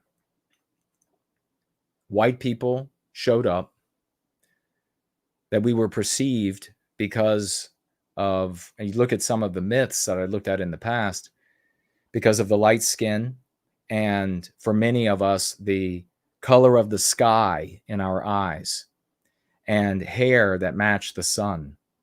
And non-white peoples concluded that these were gods. And it'd be logical to think that, well, these white people would take advantage of that. And they then became the rulers. Small tribes of white people became the rulers of massive numbers of non-white peoples. And over time, the lowest of the white people, like the lowest on the hierarchical pole, took not the locals, the non-white people, as mates. And by doing so, the children that were produced were that much more attractive to another strata of the white people that were there. And then they took them as mates. And over time, biospiritually, the white race was white erased. And the biospirit of the non-whites reasserted itself, reasserted its dominance. And not that it was incapable of building something to rival what we would build and what we could build, but just that they hadn't, and that they couldn't perpetuate what they were not. Just like we can't perpetuate what we are not. We can't perpetuate what Jewish people would culturally, or Black people culturally, we can't perpetuate their projection, instinct, collectively, culture into the world, because it is uniquely them. So it's not, we're not disparaging. If we are to make the argument, we don't have to disparage the non-white peoples, that they could no longer build what was there, because that is not of them biospiritually. We can project the same hypothesis on our current situation. What will the United Kingdom, let's take the United Kingdom because it's a nice archipelago. You have all of the beauty of the United Kingdom, the cathedrals, the city of London. I mean, on and on. All of the magnificent music and literature. What will it look like in 1,000 years if what's happening now continues? Now we have non-white people pouring in, white people taking them as mates, their offspring more attractive to us, not saying more attractive on a cosmic scale, but people who look more like us are going to be more attractive to us. So their offspring more attractive to us. And that same process, and since our genes are recessive, biological fact, although check it with CNN, I'm not a scientist. If this process is not arrested, we don't recapture our destiny and end our victimization, 1,000 years, 500 years, the United Kingdom will be non-white. Will they still be building the same culture, the same architecture, the same symphonies, the same plays, the same ballets? Or will they abandon those things and then do things that are more natural or instinctual for them? And how foolish would it be if in 1500 years, aliens show up from Mars and conclude that the people living on that archipelago were the builders of the cathedrals and London and the plays and the ballets?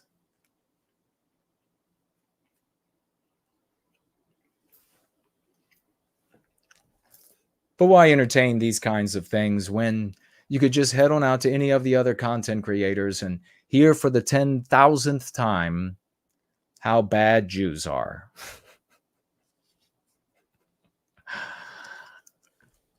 Oh my God.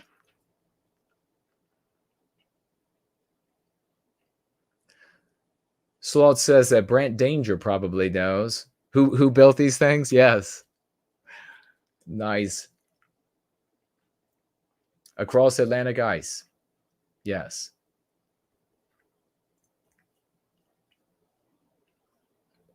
First line says Solutrean conclusion.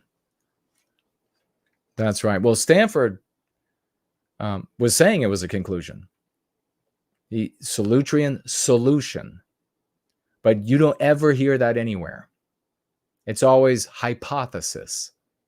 It's just some crank's idea probably because he's a neo-Nazi white supremacist.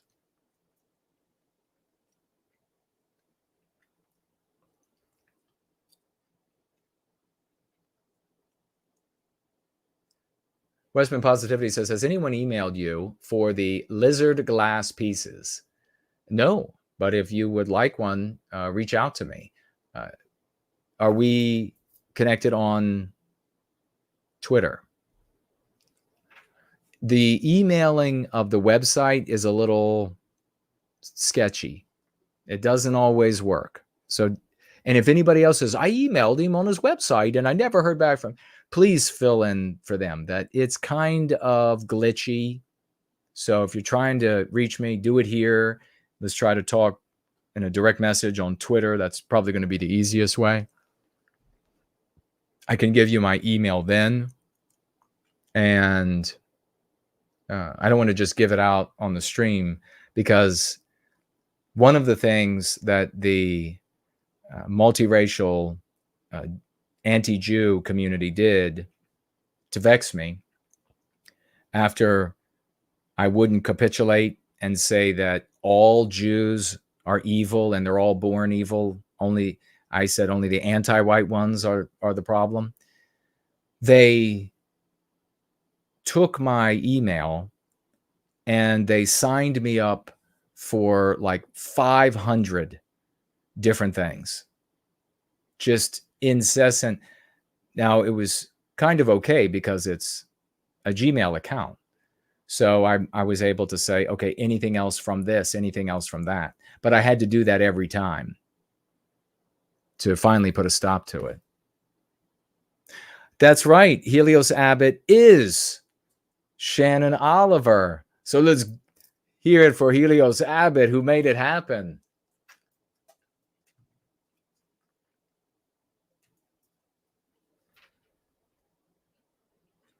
Helios Abbott.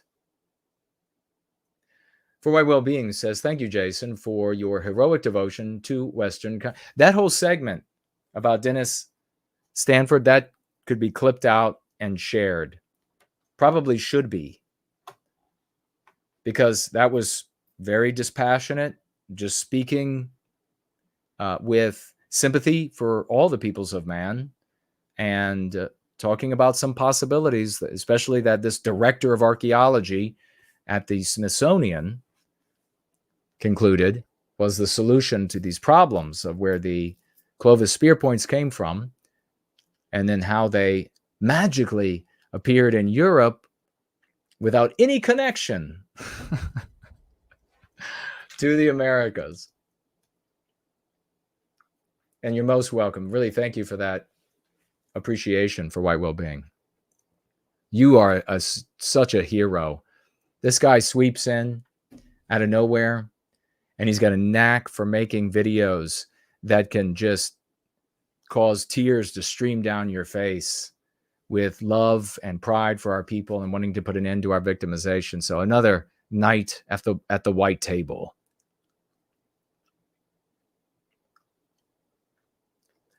We will break through the challenges and find the way to spread the imperative of white well-being. Amen to that.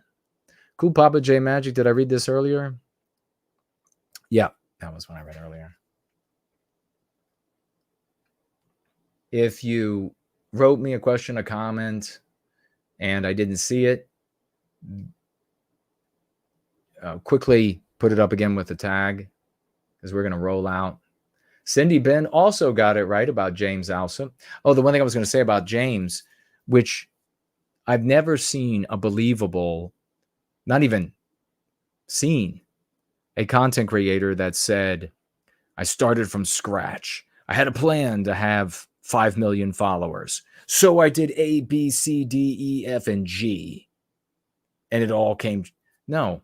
What we hear from content creators that get big, like James Alsop, who had a massive following until YouTube took it all away.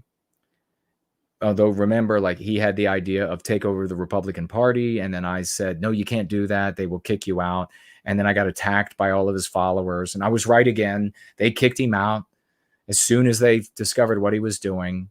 And none of those people came back to apologize. None of those people came back to apologize for running people off from listening to what I have to say. They don't do that kind of thing. But James, I saw an episode where somebody asked him, how did you get to have such a big account? He said, like they all say, I just started making some videos. I was like not even really interested in doing it.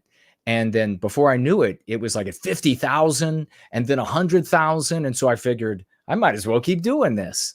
Can you imagine? Like Lily now. I mean, it's her tiger to ride, right? Doing nothing.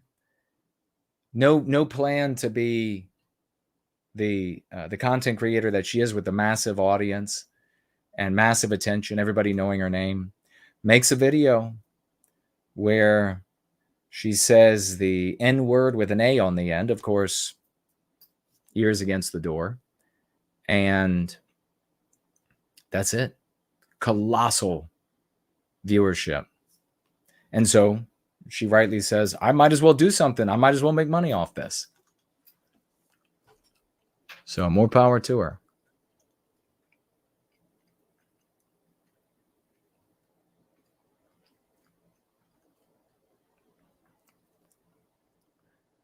Just slowly scanning through to make sure I didn't miss anybody.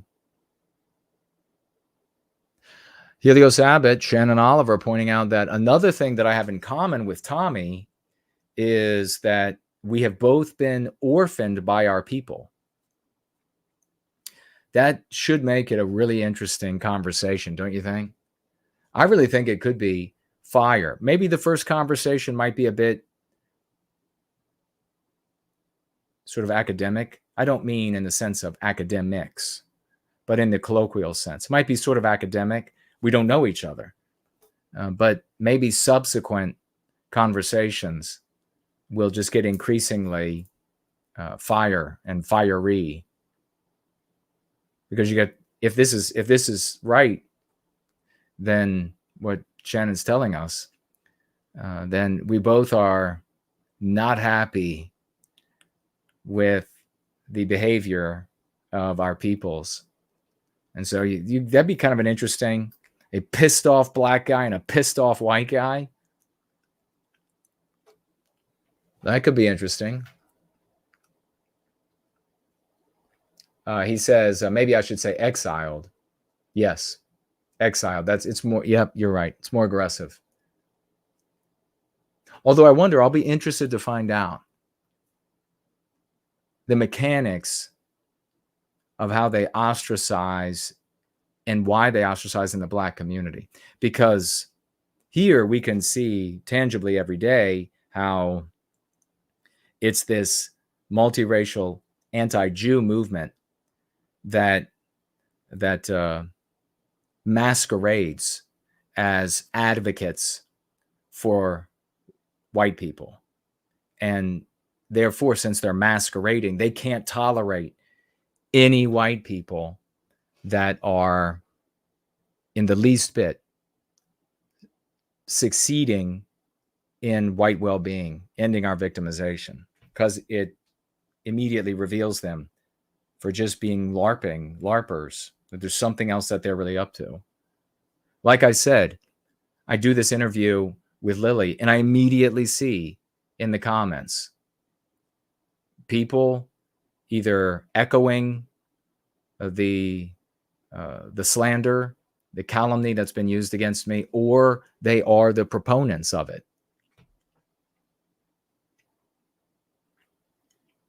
So it's like their litmus test, as we've talked about before, as I've seen them destroy so many groups, is, are you going to condemn the birth of every Jew and blame Jews for everything? And that's initially. And then it goes further. Are you going to give 100% of your time to condemning Jews, blaming all Jews for all things, etc.?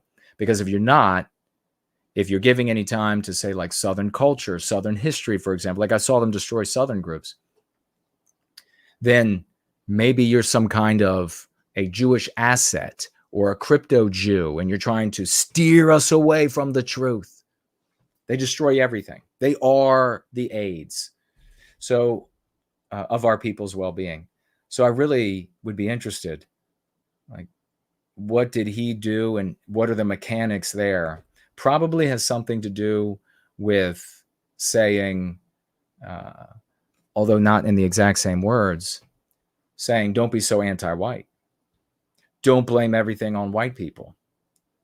You have all of these benefits, like a sober appraisal of the world. Like, how are you blaming white people for not getting a job when every company out there is bending over backward for any black people to be executives, for any black people to be in management, for any black people? How can you blame white people? White people are the ones that keep hiring you. I imagine if he did that, then the black community would ostracize him.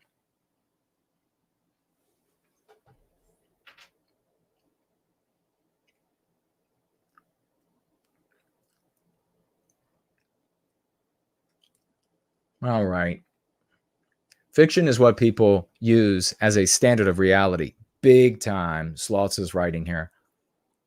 I've told y'all, I've had instances even at Pinky in the Air, wealthy people dinners, where they cite wholly fictitious movies for their anti-whitism.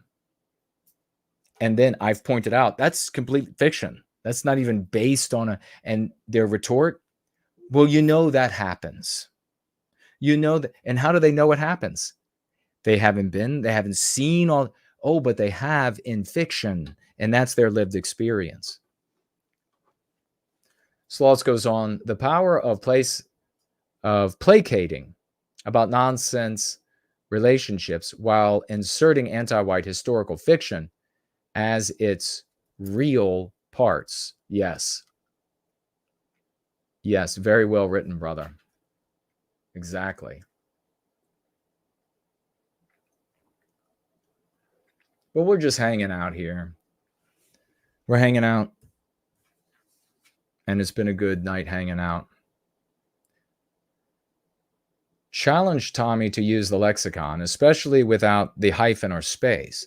Well, says Westman Positivity, I will use the lexicon, and he might find it to be as useful pushing back against the anti-whitism in his community as it is for us to push back against any anti-whites. So he might just adopt it. Depends, I mean, on how many times we talk and how well we get along. I mean, if we get along, it's like if it's like a black guy that's on my football team, I could easily say, hey, man, drop that hyphen because it becomes more powerful like this. But it just depends, you know.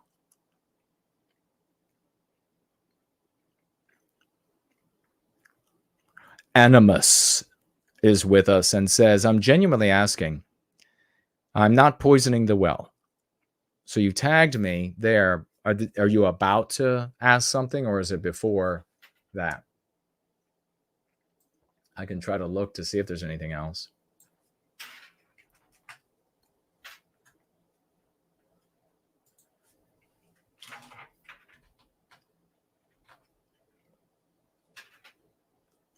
Okay, it says before, but I don't. Let's go to the top and see if I can see how far back I can go. How long ago was it?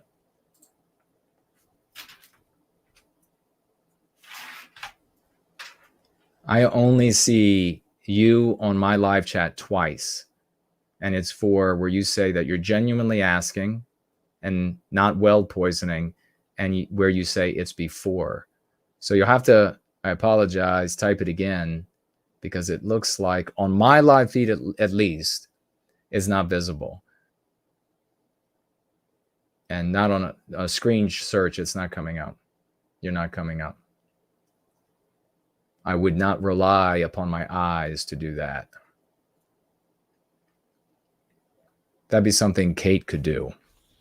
Look at the whole screen, instantly see it all. Do y'all remember when at the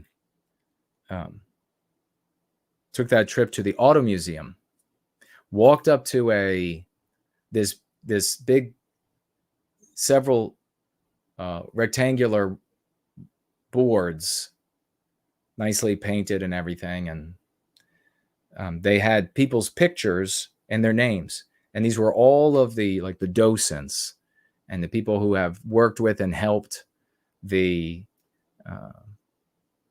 that whole automotive scene there.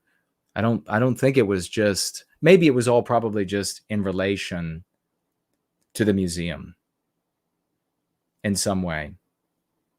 Anyhow, we looked at it for seconds, maybe 30 seconds, maybe that long. We kept walking along, got on the elevator, went down, elevator doors open up, and there's a guy getting on board. He's one of the curators, docents. He's got the hat on and everything. No name tag. And she says, like, hi, Craig. And he goes, hi. Gets on board. We walk off, and I said, how'd you know his name? And she said, he was on that sign.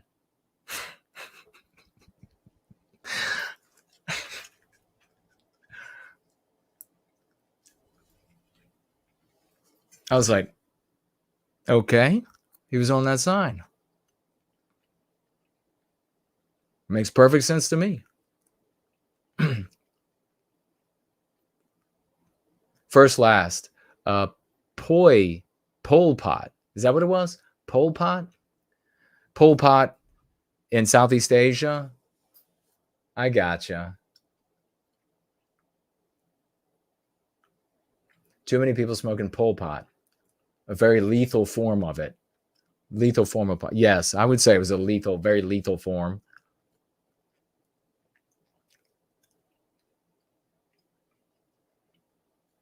Yeah, in the blurriness, it just looked like pot.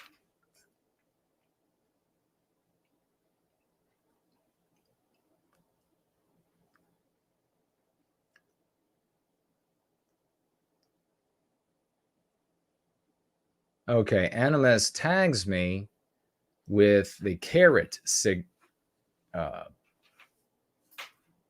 symbol, which is a little arrow pointing up. Oh, yeah. Westman Positivity is trying to tell you that your comment is not appearing for some reason. Could you try to reword it? Maybe there's a word that YouTube doesn't like. They vex the living hell out of us.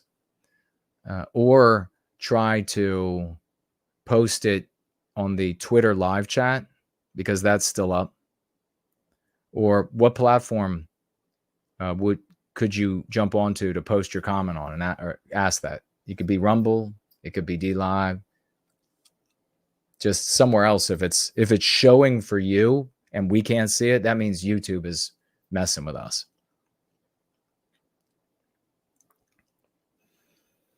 Antiwhitism Ends With You says, it'd be cool to see you on a show with Robert Seffer and or Thomas Roswell. I would meet with him. I would get on a show with him. Ask them. Maybe they haven't been poisoned enough by the multiracial anti-Jew crowd.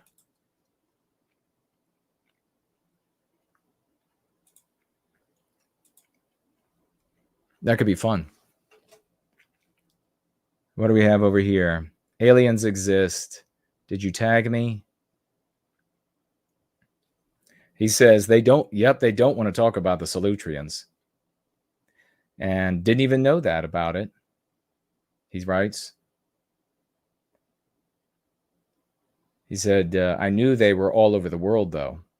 But I don't know that,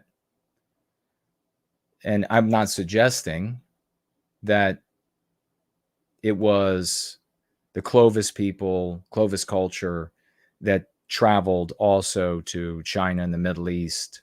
Just white people in general is something to think about.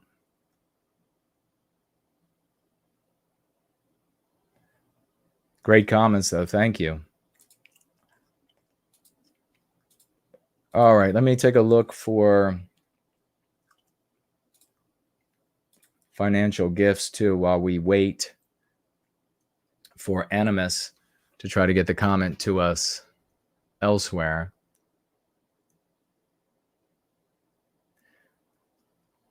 Dennis says, they really hate it when you expose their LARPing. Big time, man. Big time. They don't want their LARP exposed. Then they also don't want their scapegoat taken away. If white people take control of our destiny, and by way of this dialogic, and we improve our lives, then we've obviated the need for a scapegoat, haven't we? And for people who really feel that they need a scapegoat, they're really insecure, that's like a grave sin against them. Healthy people will realize, wait, I don't need a scapegoat. I can do this and succeed. They'll make that choice. And some people in this community have made that choice. They were like, because they're healthy and they were just on their journey of discovery of how to recapture our destiny. And when they came across the Go Free Dialogic, they're like, this is where I want to go. This works. This matches with my internal compass and morality. And they jump right on over and they have wild success here. But a lot of people out there are not healthy. And they're also, even though we have all these successes, they've had so much failure that victory, no matter how fantastic, for some of them, seems impossible. It just, no matter how many victories we have, they're like, nope, it can't be. So they really vigorously fight. You're really coming at somebody's crutch for their identity in these cases.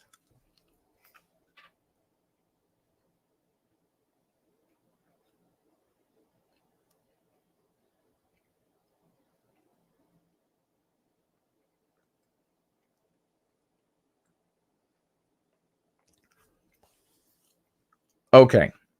He has showed up on the Twitter live conversation. So let's see what he says here. He says, this is Animus. And his name over there is Anti-NWO. He says, I get what you mean by being overly anti-Jew is a bad look. Well, let me just pause. I'll read the rest of what you have there.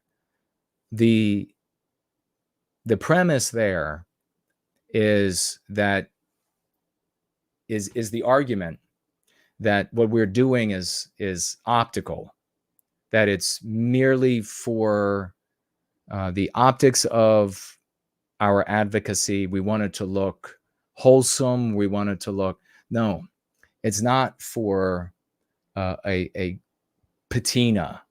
It's not a costume. So I just want to speak to that premise first, and I'll read the rest of it. This is genuinely how we feel. And relative to Jews as a people, it is several steps removed from the origin of that sentiment. The origin of that sentiment is that we are white or Westmen focused. We recognize that we have a race, but not a people. And that to achieve that peoplehood, we need to seed the conversation with concepts that will do that, as well as a number of other things for our people. Then you have a people. When you focus on us, you focus on the love that you have for us. You ignite the desire to protect, both in our women and our men, and in their various God-given or nature-given talents. When you focus on someone else, you prevent all of that energy, all of that stamina. It's not even part of the calculation. And it's the reason why, as we've articulated, people die for things that they love. They kill for things that they love. Here I'm talking about on the broader scale of history and the acts of peoples, not the acts of murderers or rapists or criminals. The malefactors are the skin that is shedded by a people, and they're meant to be removed from their gene pool. So, two different things. But speaking back to that premise, the unspoken premise, you do undermine yourself when in the story in which our people live their lives, you assume the role of the most monstrous human beings to ever walk the earth. So now I'll proceed. Bad look overall for our movement. Bad look overall for our movement. But Jews are the most anti-white and are the orchestrators of the subversion for decades or even centuries. Okay, so the premise here in your comment is that somehow you know that Jews for centuries, up to centuries, are the most anti-white. How do you know that? We had a little bit earlier today in the stream, we were talking about history and where we receive the information. In the mainstream, in the establishment, anti-whites will tell you the exact opposite. That they're great benefactors, that they're Judeo-centric people will say this. Judeo-centric worshipers of Jews will say that. They'll say that Jews even created Western civilization. They'll say insane things. On the flip side, Judeo-centric people who need a crutch, they want to blame everything on Jews, will tell you the exact opposite. All of these are claims about periods in history that you and nobody was present for.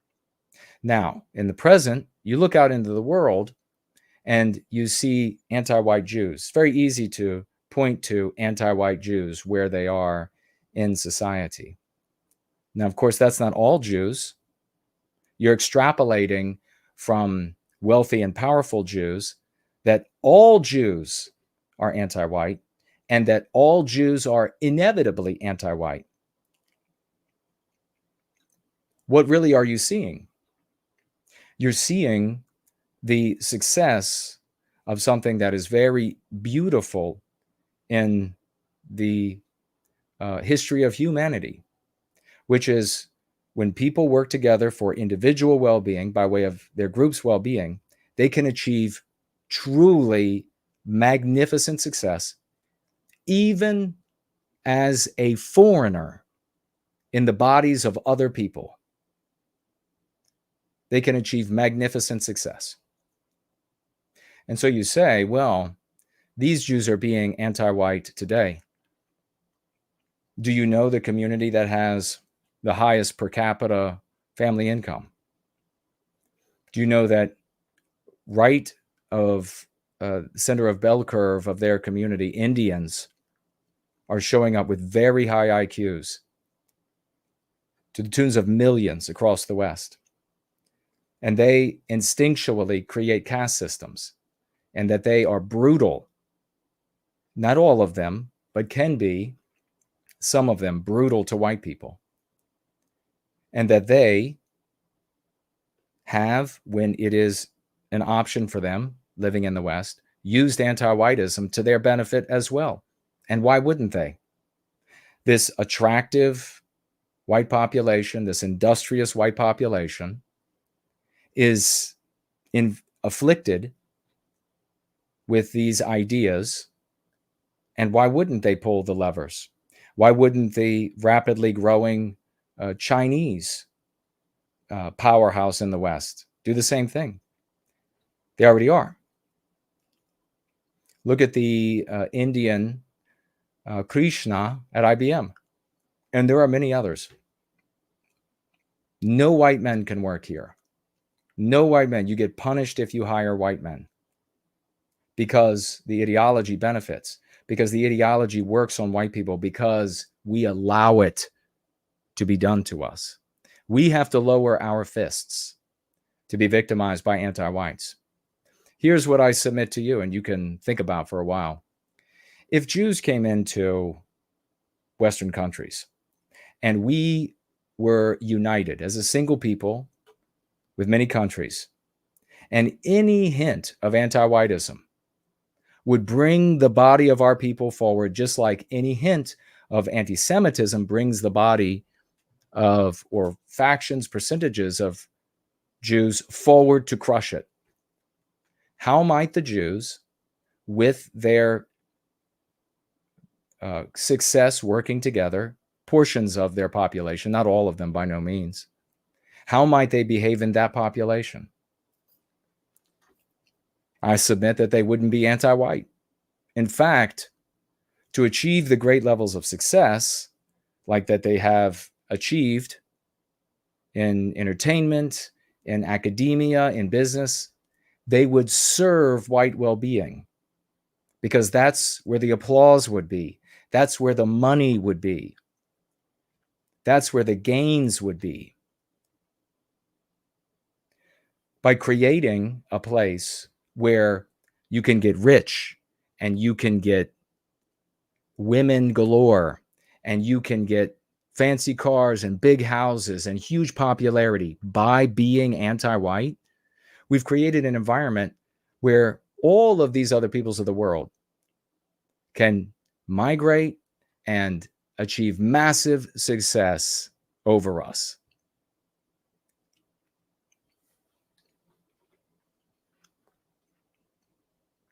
With the Go Free Dialogic, we oppose all anti-whites. So if it's a Jewish person that runs ABC who is anti-white, we oppose him. If it's a white person, we oppose him. If it's a black person, we oppose them. How can that formula go wrong? Any anti-whites, any anti-whiteism, we oppose. How can we go wrong? On the other hand, if you condemn people before they're anti-white, if you condemn people for being born a specific way, something that you don't want to be condemned for, what success do you think you'll have? Not even Henry Ford,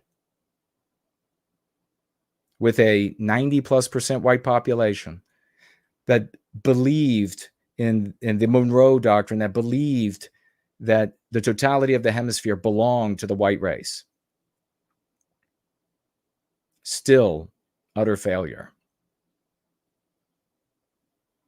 It's not natural for white people to condemn people for their birth.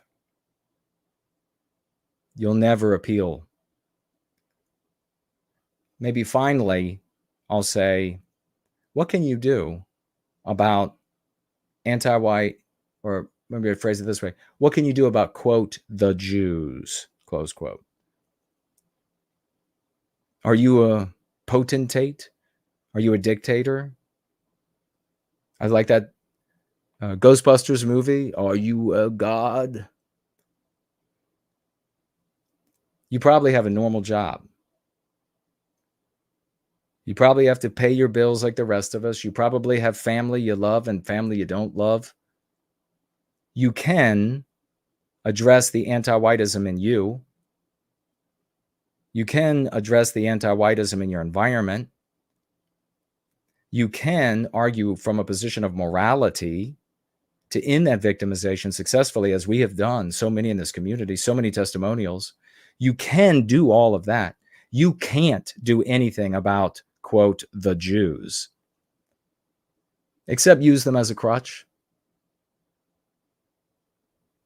except have them around to say that you don't succeed because of the crutch. You can't do better because of the crutch. We don't have a proper religion because of the crutch. All of those are excuses. What are your descendants going to say? What are the white children that are being born today? What will you have to go to with them? Excuses for why you didn't achieve? Because there was a bad guy? Why you didn't succeed? Why you didn't triumph? The thing I think that, and we really have to visit in Prometheus Rising when we talk more about that, is that we do have to give respect to the mounds, the grave mounds of our ancestors. But we owe far more to the mounds on the bellies of our women. That's where we should be tipping. We should always be thinking about, what are we making for tomorrow? That's who we owe, not the people behind us. And when you begin to look at it that way, you realize, as I did, that you'll do nothing for those behind you, but some words here or there. But you'll find the energy to do everything for those swollen bellies and that future that resides within them.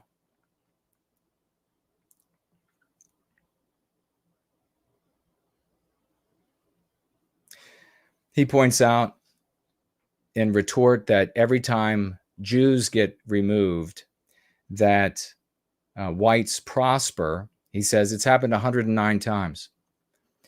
Shouldn't it have been over then? Shouldn't it have been done? I mean, anti-whitism is cured. In fact, what you just quoted there is the number of failures of that notion. Because in 109 cases, the Jews were allowed to come back in. How could that happen? Anti-whitism is cured. Anti-whitism is, quote, the Jew. The Jew was thrown out. Everything's better now. But 109 times prove that that's not the case. 109 times prove that anti-whitism is a tool used by selfish individualists in the white race, can be used by non-white people who come into our countries. And that's exactly what's happened.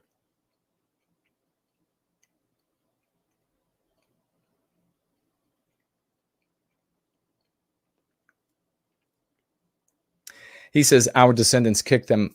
Our descendants? You mean our ancestors kicked them out several times. And then he said they creep their way back in. Well, that's impossible because anti-whitism is defeated, and white people would not tolerate anti-whitism since the anti-whitism was thrown out of the country. They're able to get back in because anti-whitism is still in the country. That's how they're able to come back in. They're thrown out because white people began using them as a crutch. That's not to say that there aren't anti-white Jews or there weren't anti-white Jews in European countries that were doing things that warranted the anger of the royalty, the governments, the people. They obviously, anti-white Jews obviously were. But they're, as a people, they're not anti-whitism. We don't cure anti-whitism by throwing them out 109 times as evidence of that, right? You can see that, right? 109 times as evidence that Jews are not anti-whitism, that there will be Jews, just as there are white people, who will use anti-whitism to benefit themselves. If we get rid of the anti-whitism that's caused by us, there couldn't be 109 times of anti-white Jews getting back in the country. The way that anti-white Jews, or just Jews in general, including Jews who aren't anti-white, are able to get back in is because there are anti-white white people still in the country who are putting themselves selfishly, individualistically, first ahead of our brothers and sisters. And they say, bringing this other people in is going to benefit me. That's an act of anti-whitism. Benefiting yourself at the expense of your people.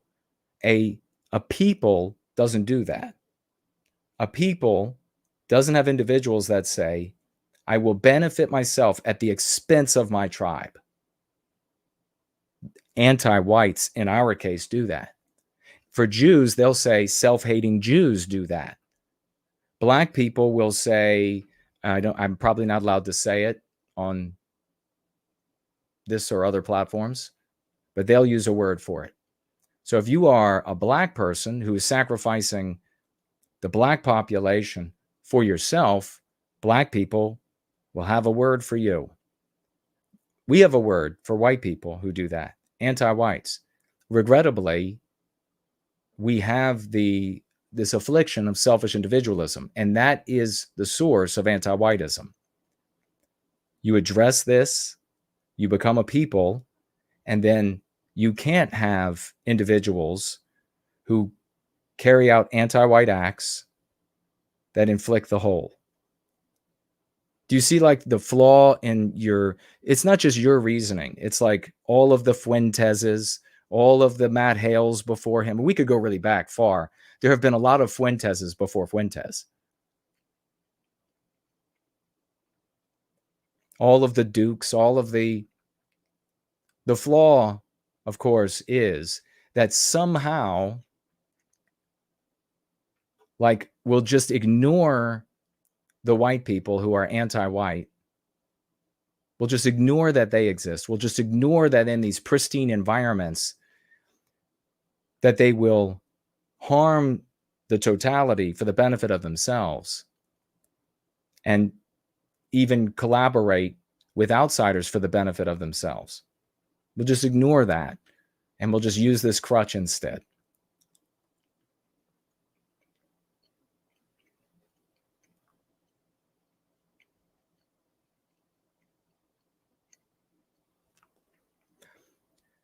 Well, maybe anti-NWO will get there.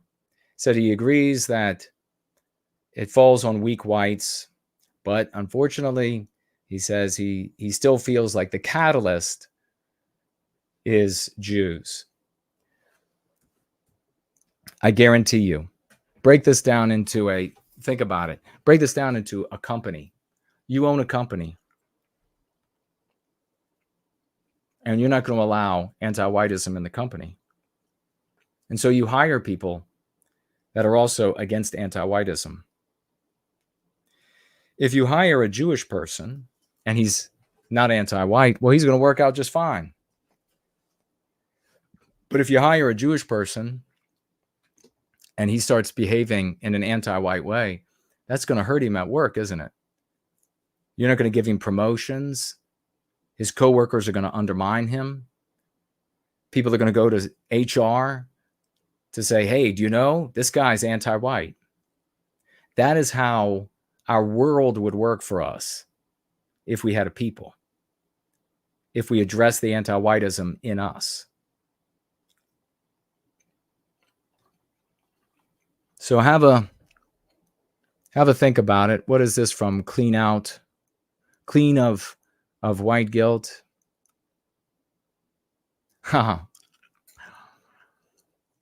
Yeah, it's a hard place to come out of, this being Judeo-centric. A lot of these, I mean, I've talked with so many of these people. It's really a hard place to come from, because when you go from so long saying that it's the others, it's somebody else, they're doing it to us, they're backstabbing us all the time, it becomes really difficult to take personal responsibility and to start tipping at the mounds of our unborn children.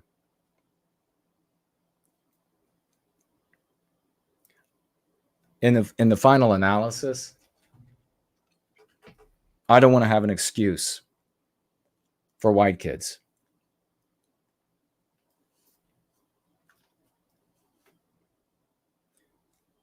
My father wouldn't give me an excuse for something that he could have corrected, or at least worked on to achieve a correction. So there's no way I am going to do that.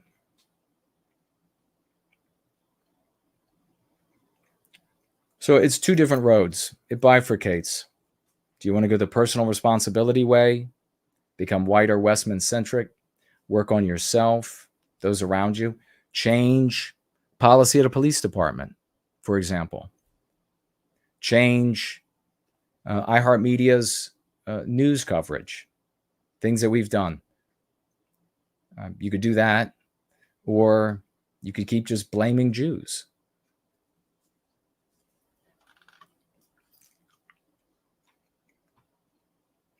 Let me make sure we didn't get any financial gifts. Good conversation. Thank you for being respectful about it. I absolutely appreciate you being respectful about it.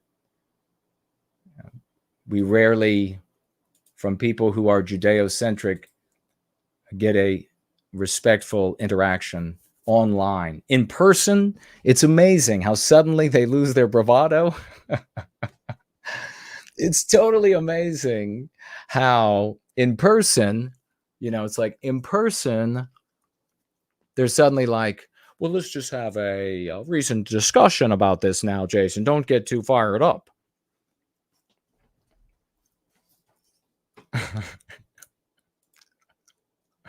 Let's have a reason. Online, though, much harder. So I appreciate it. Thank you. All right. Looks like we got nothing on any of those platforms. Let me swivel back around to here. And yeah, I guess YouTube was preventing you from writing that question. It was obvious he gave off flags of anti-whitism. How we talked about the South and Confederacy earlier. Waves of mass migration during 1800s and 1900s. I didn't see. For White Wellbeing says, amen, no excuses. Yeah, we don't have to, when it comes to the coming generations, it would be great if we can fix everything. But they won't feel like we have failed if, and not done the moral thing, if we fought with the tools that work and made a difference. They will honor us, and they will pick up those tools and fight on in those changing societal circumstances. because it is the moral thing to do. Looking to our future, our people, is the behavior of a people. And that is wholly missing in the circles that will reference the white race, will reference America or Ireland or Germany in their diatribes of slandering another group of people. That's just different. It's coming from different places, has different arcs and different outcomes. The segment responding to a white negative is unfortunately not the last. It will happen. But so far, it has been less uncivil than... Well, exactly, Sloths. Right, thinking along the same lines. You see, great minds think alike. Oh, First Last coming in. He's been around for a while in the circles, white sympathetic circles. He's like, the James Alsups, the Dukes, the Rockwells, the Don Blacks.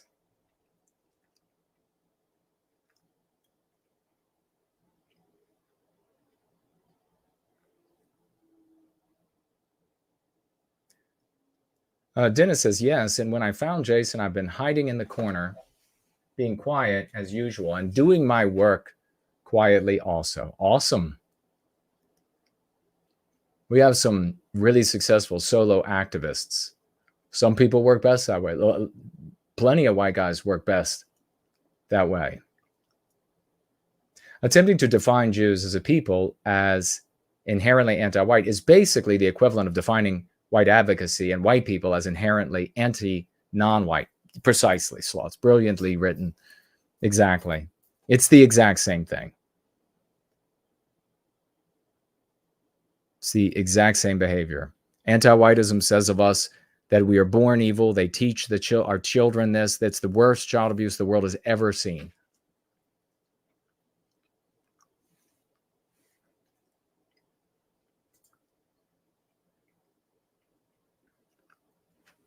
And, you know, for anti-NWO to think of another thing to think about, if, just for argument's sake, anti-Jews are genetically anti-whiteism, as the multiracial anti-Jew movement would say, then are they going to choose to live in a country that's white positive? Would they want to get back into a country that's white positive?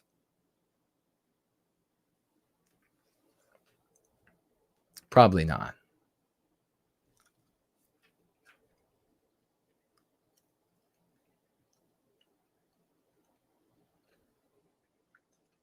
All right. Look for that conversation on Friday. That's going to be interesting. Just making sure we didn't miss anything. Look for that conversation on Friday. Good conversation. Been a educational, kind of a deep dive of a roll-in, go free. And good Lord willing, these conversations will reach the people who need to hear. And we'll be pushing them. So good Lord willing, they'll reach the people they need to hear. Maybe I think this might be, we did a Sloth song earlier. We did Alma Lahar. We'll do a Anglo-Saxon NWG. Give him a salute when you see him. I don't think he's here tonight. Give him a salute when you see him. And we're going to roll out. Maybe hopefully see you in the live chat on Friday. I'll try to keep an eye out for you all. And then definitely on Sunday. Our guest was unwell still, so we've rescheduled and hope to have her this coming week. Hopefully she'll be well. Roll out.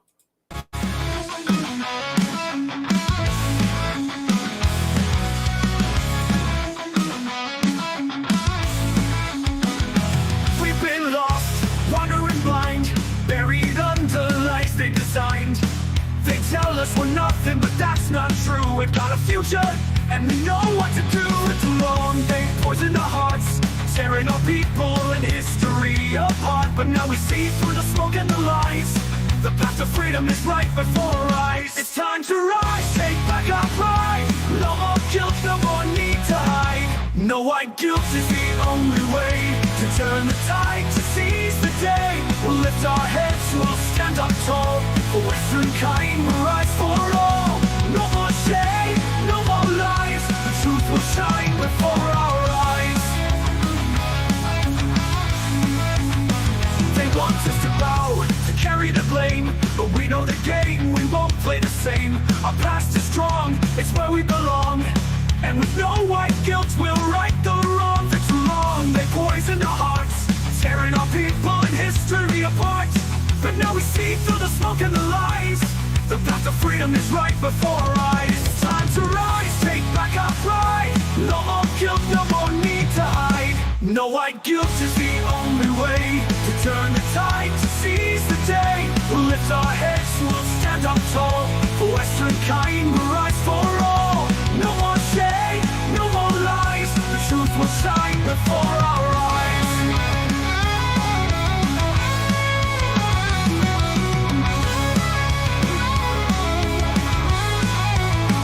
The weight they've laid on us we won't bear. For Westernkind we'll declare, no more shame, no more fear. No white guilt, it's the path that's clear.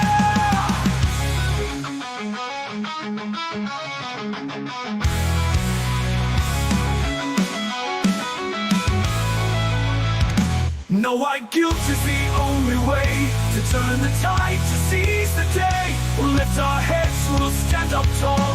For Westernkind, we'll rise for all.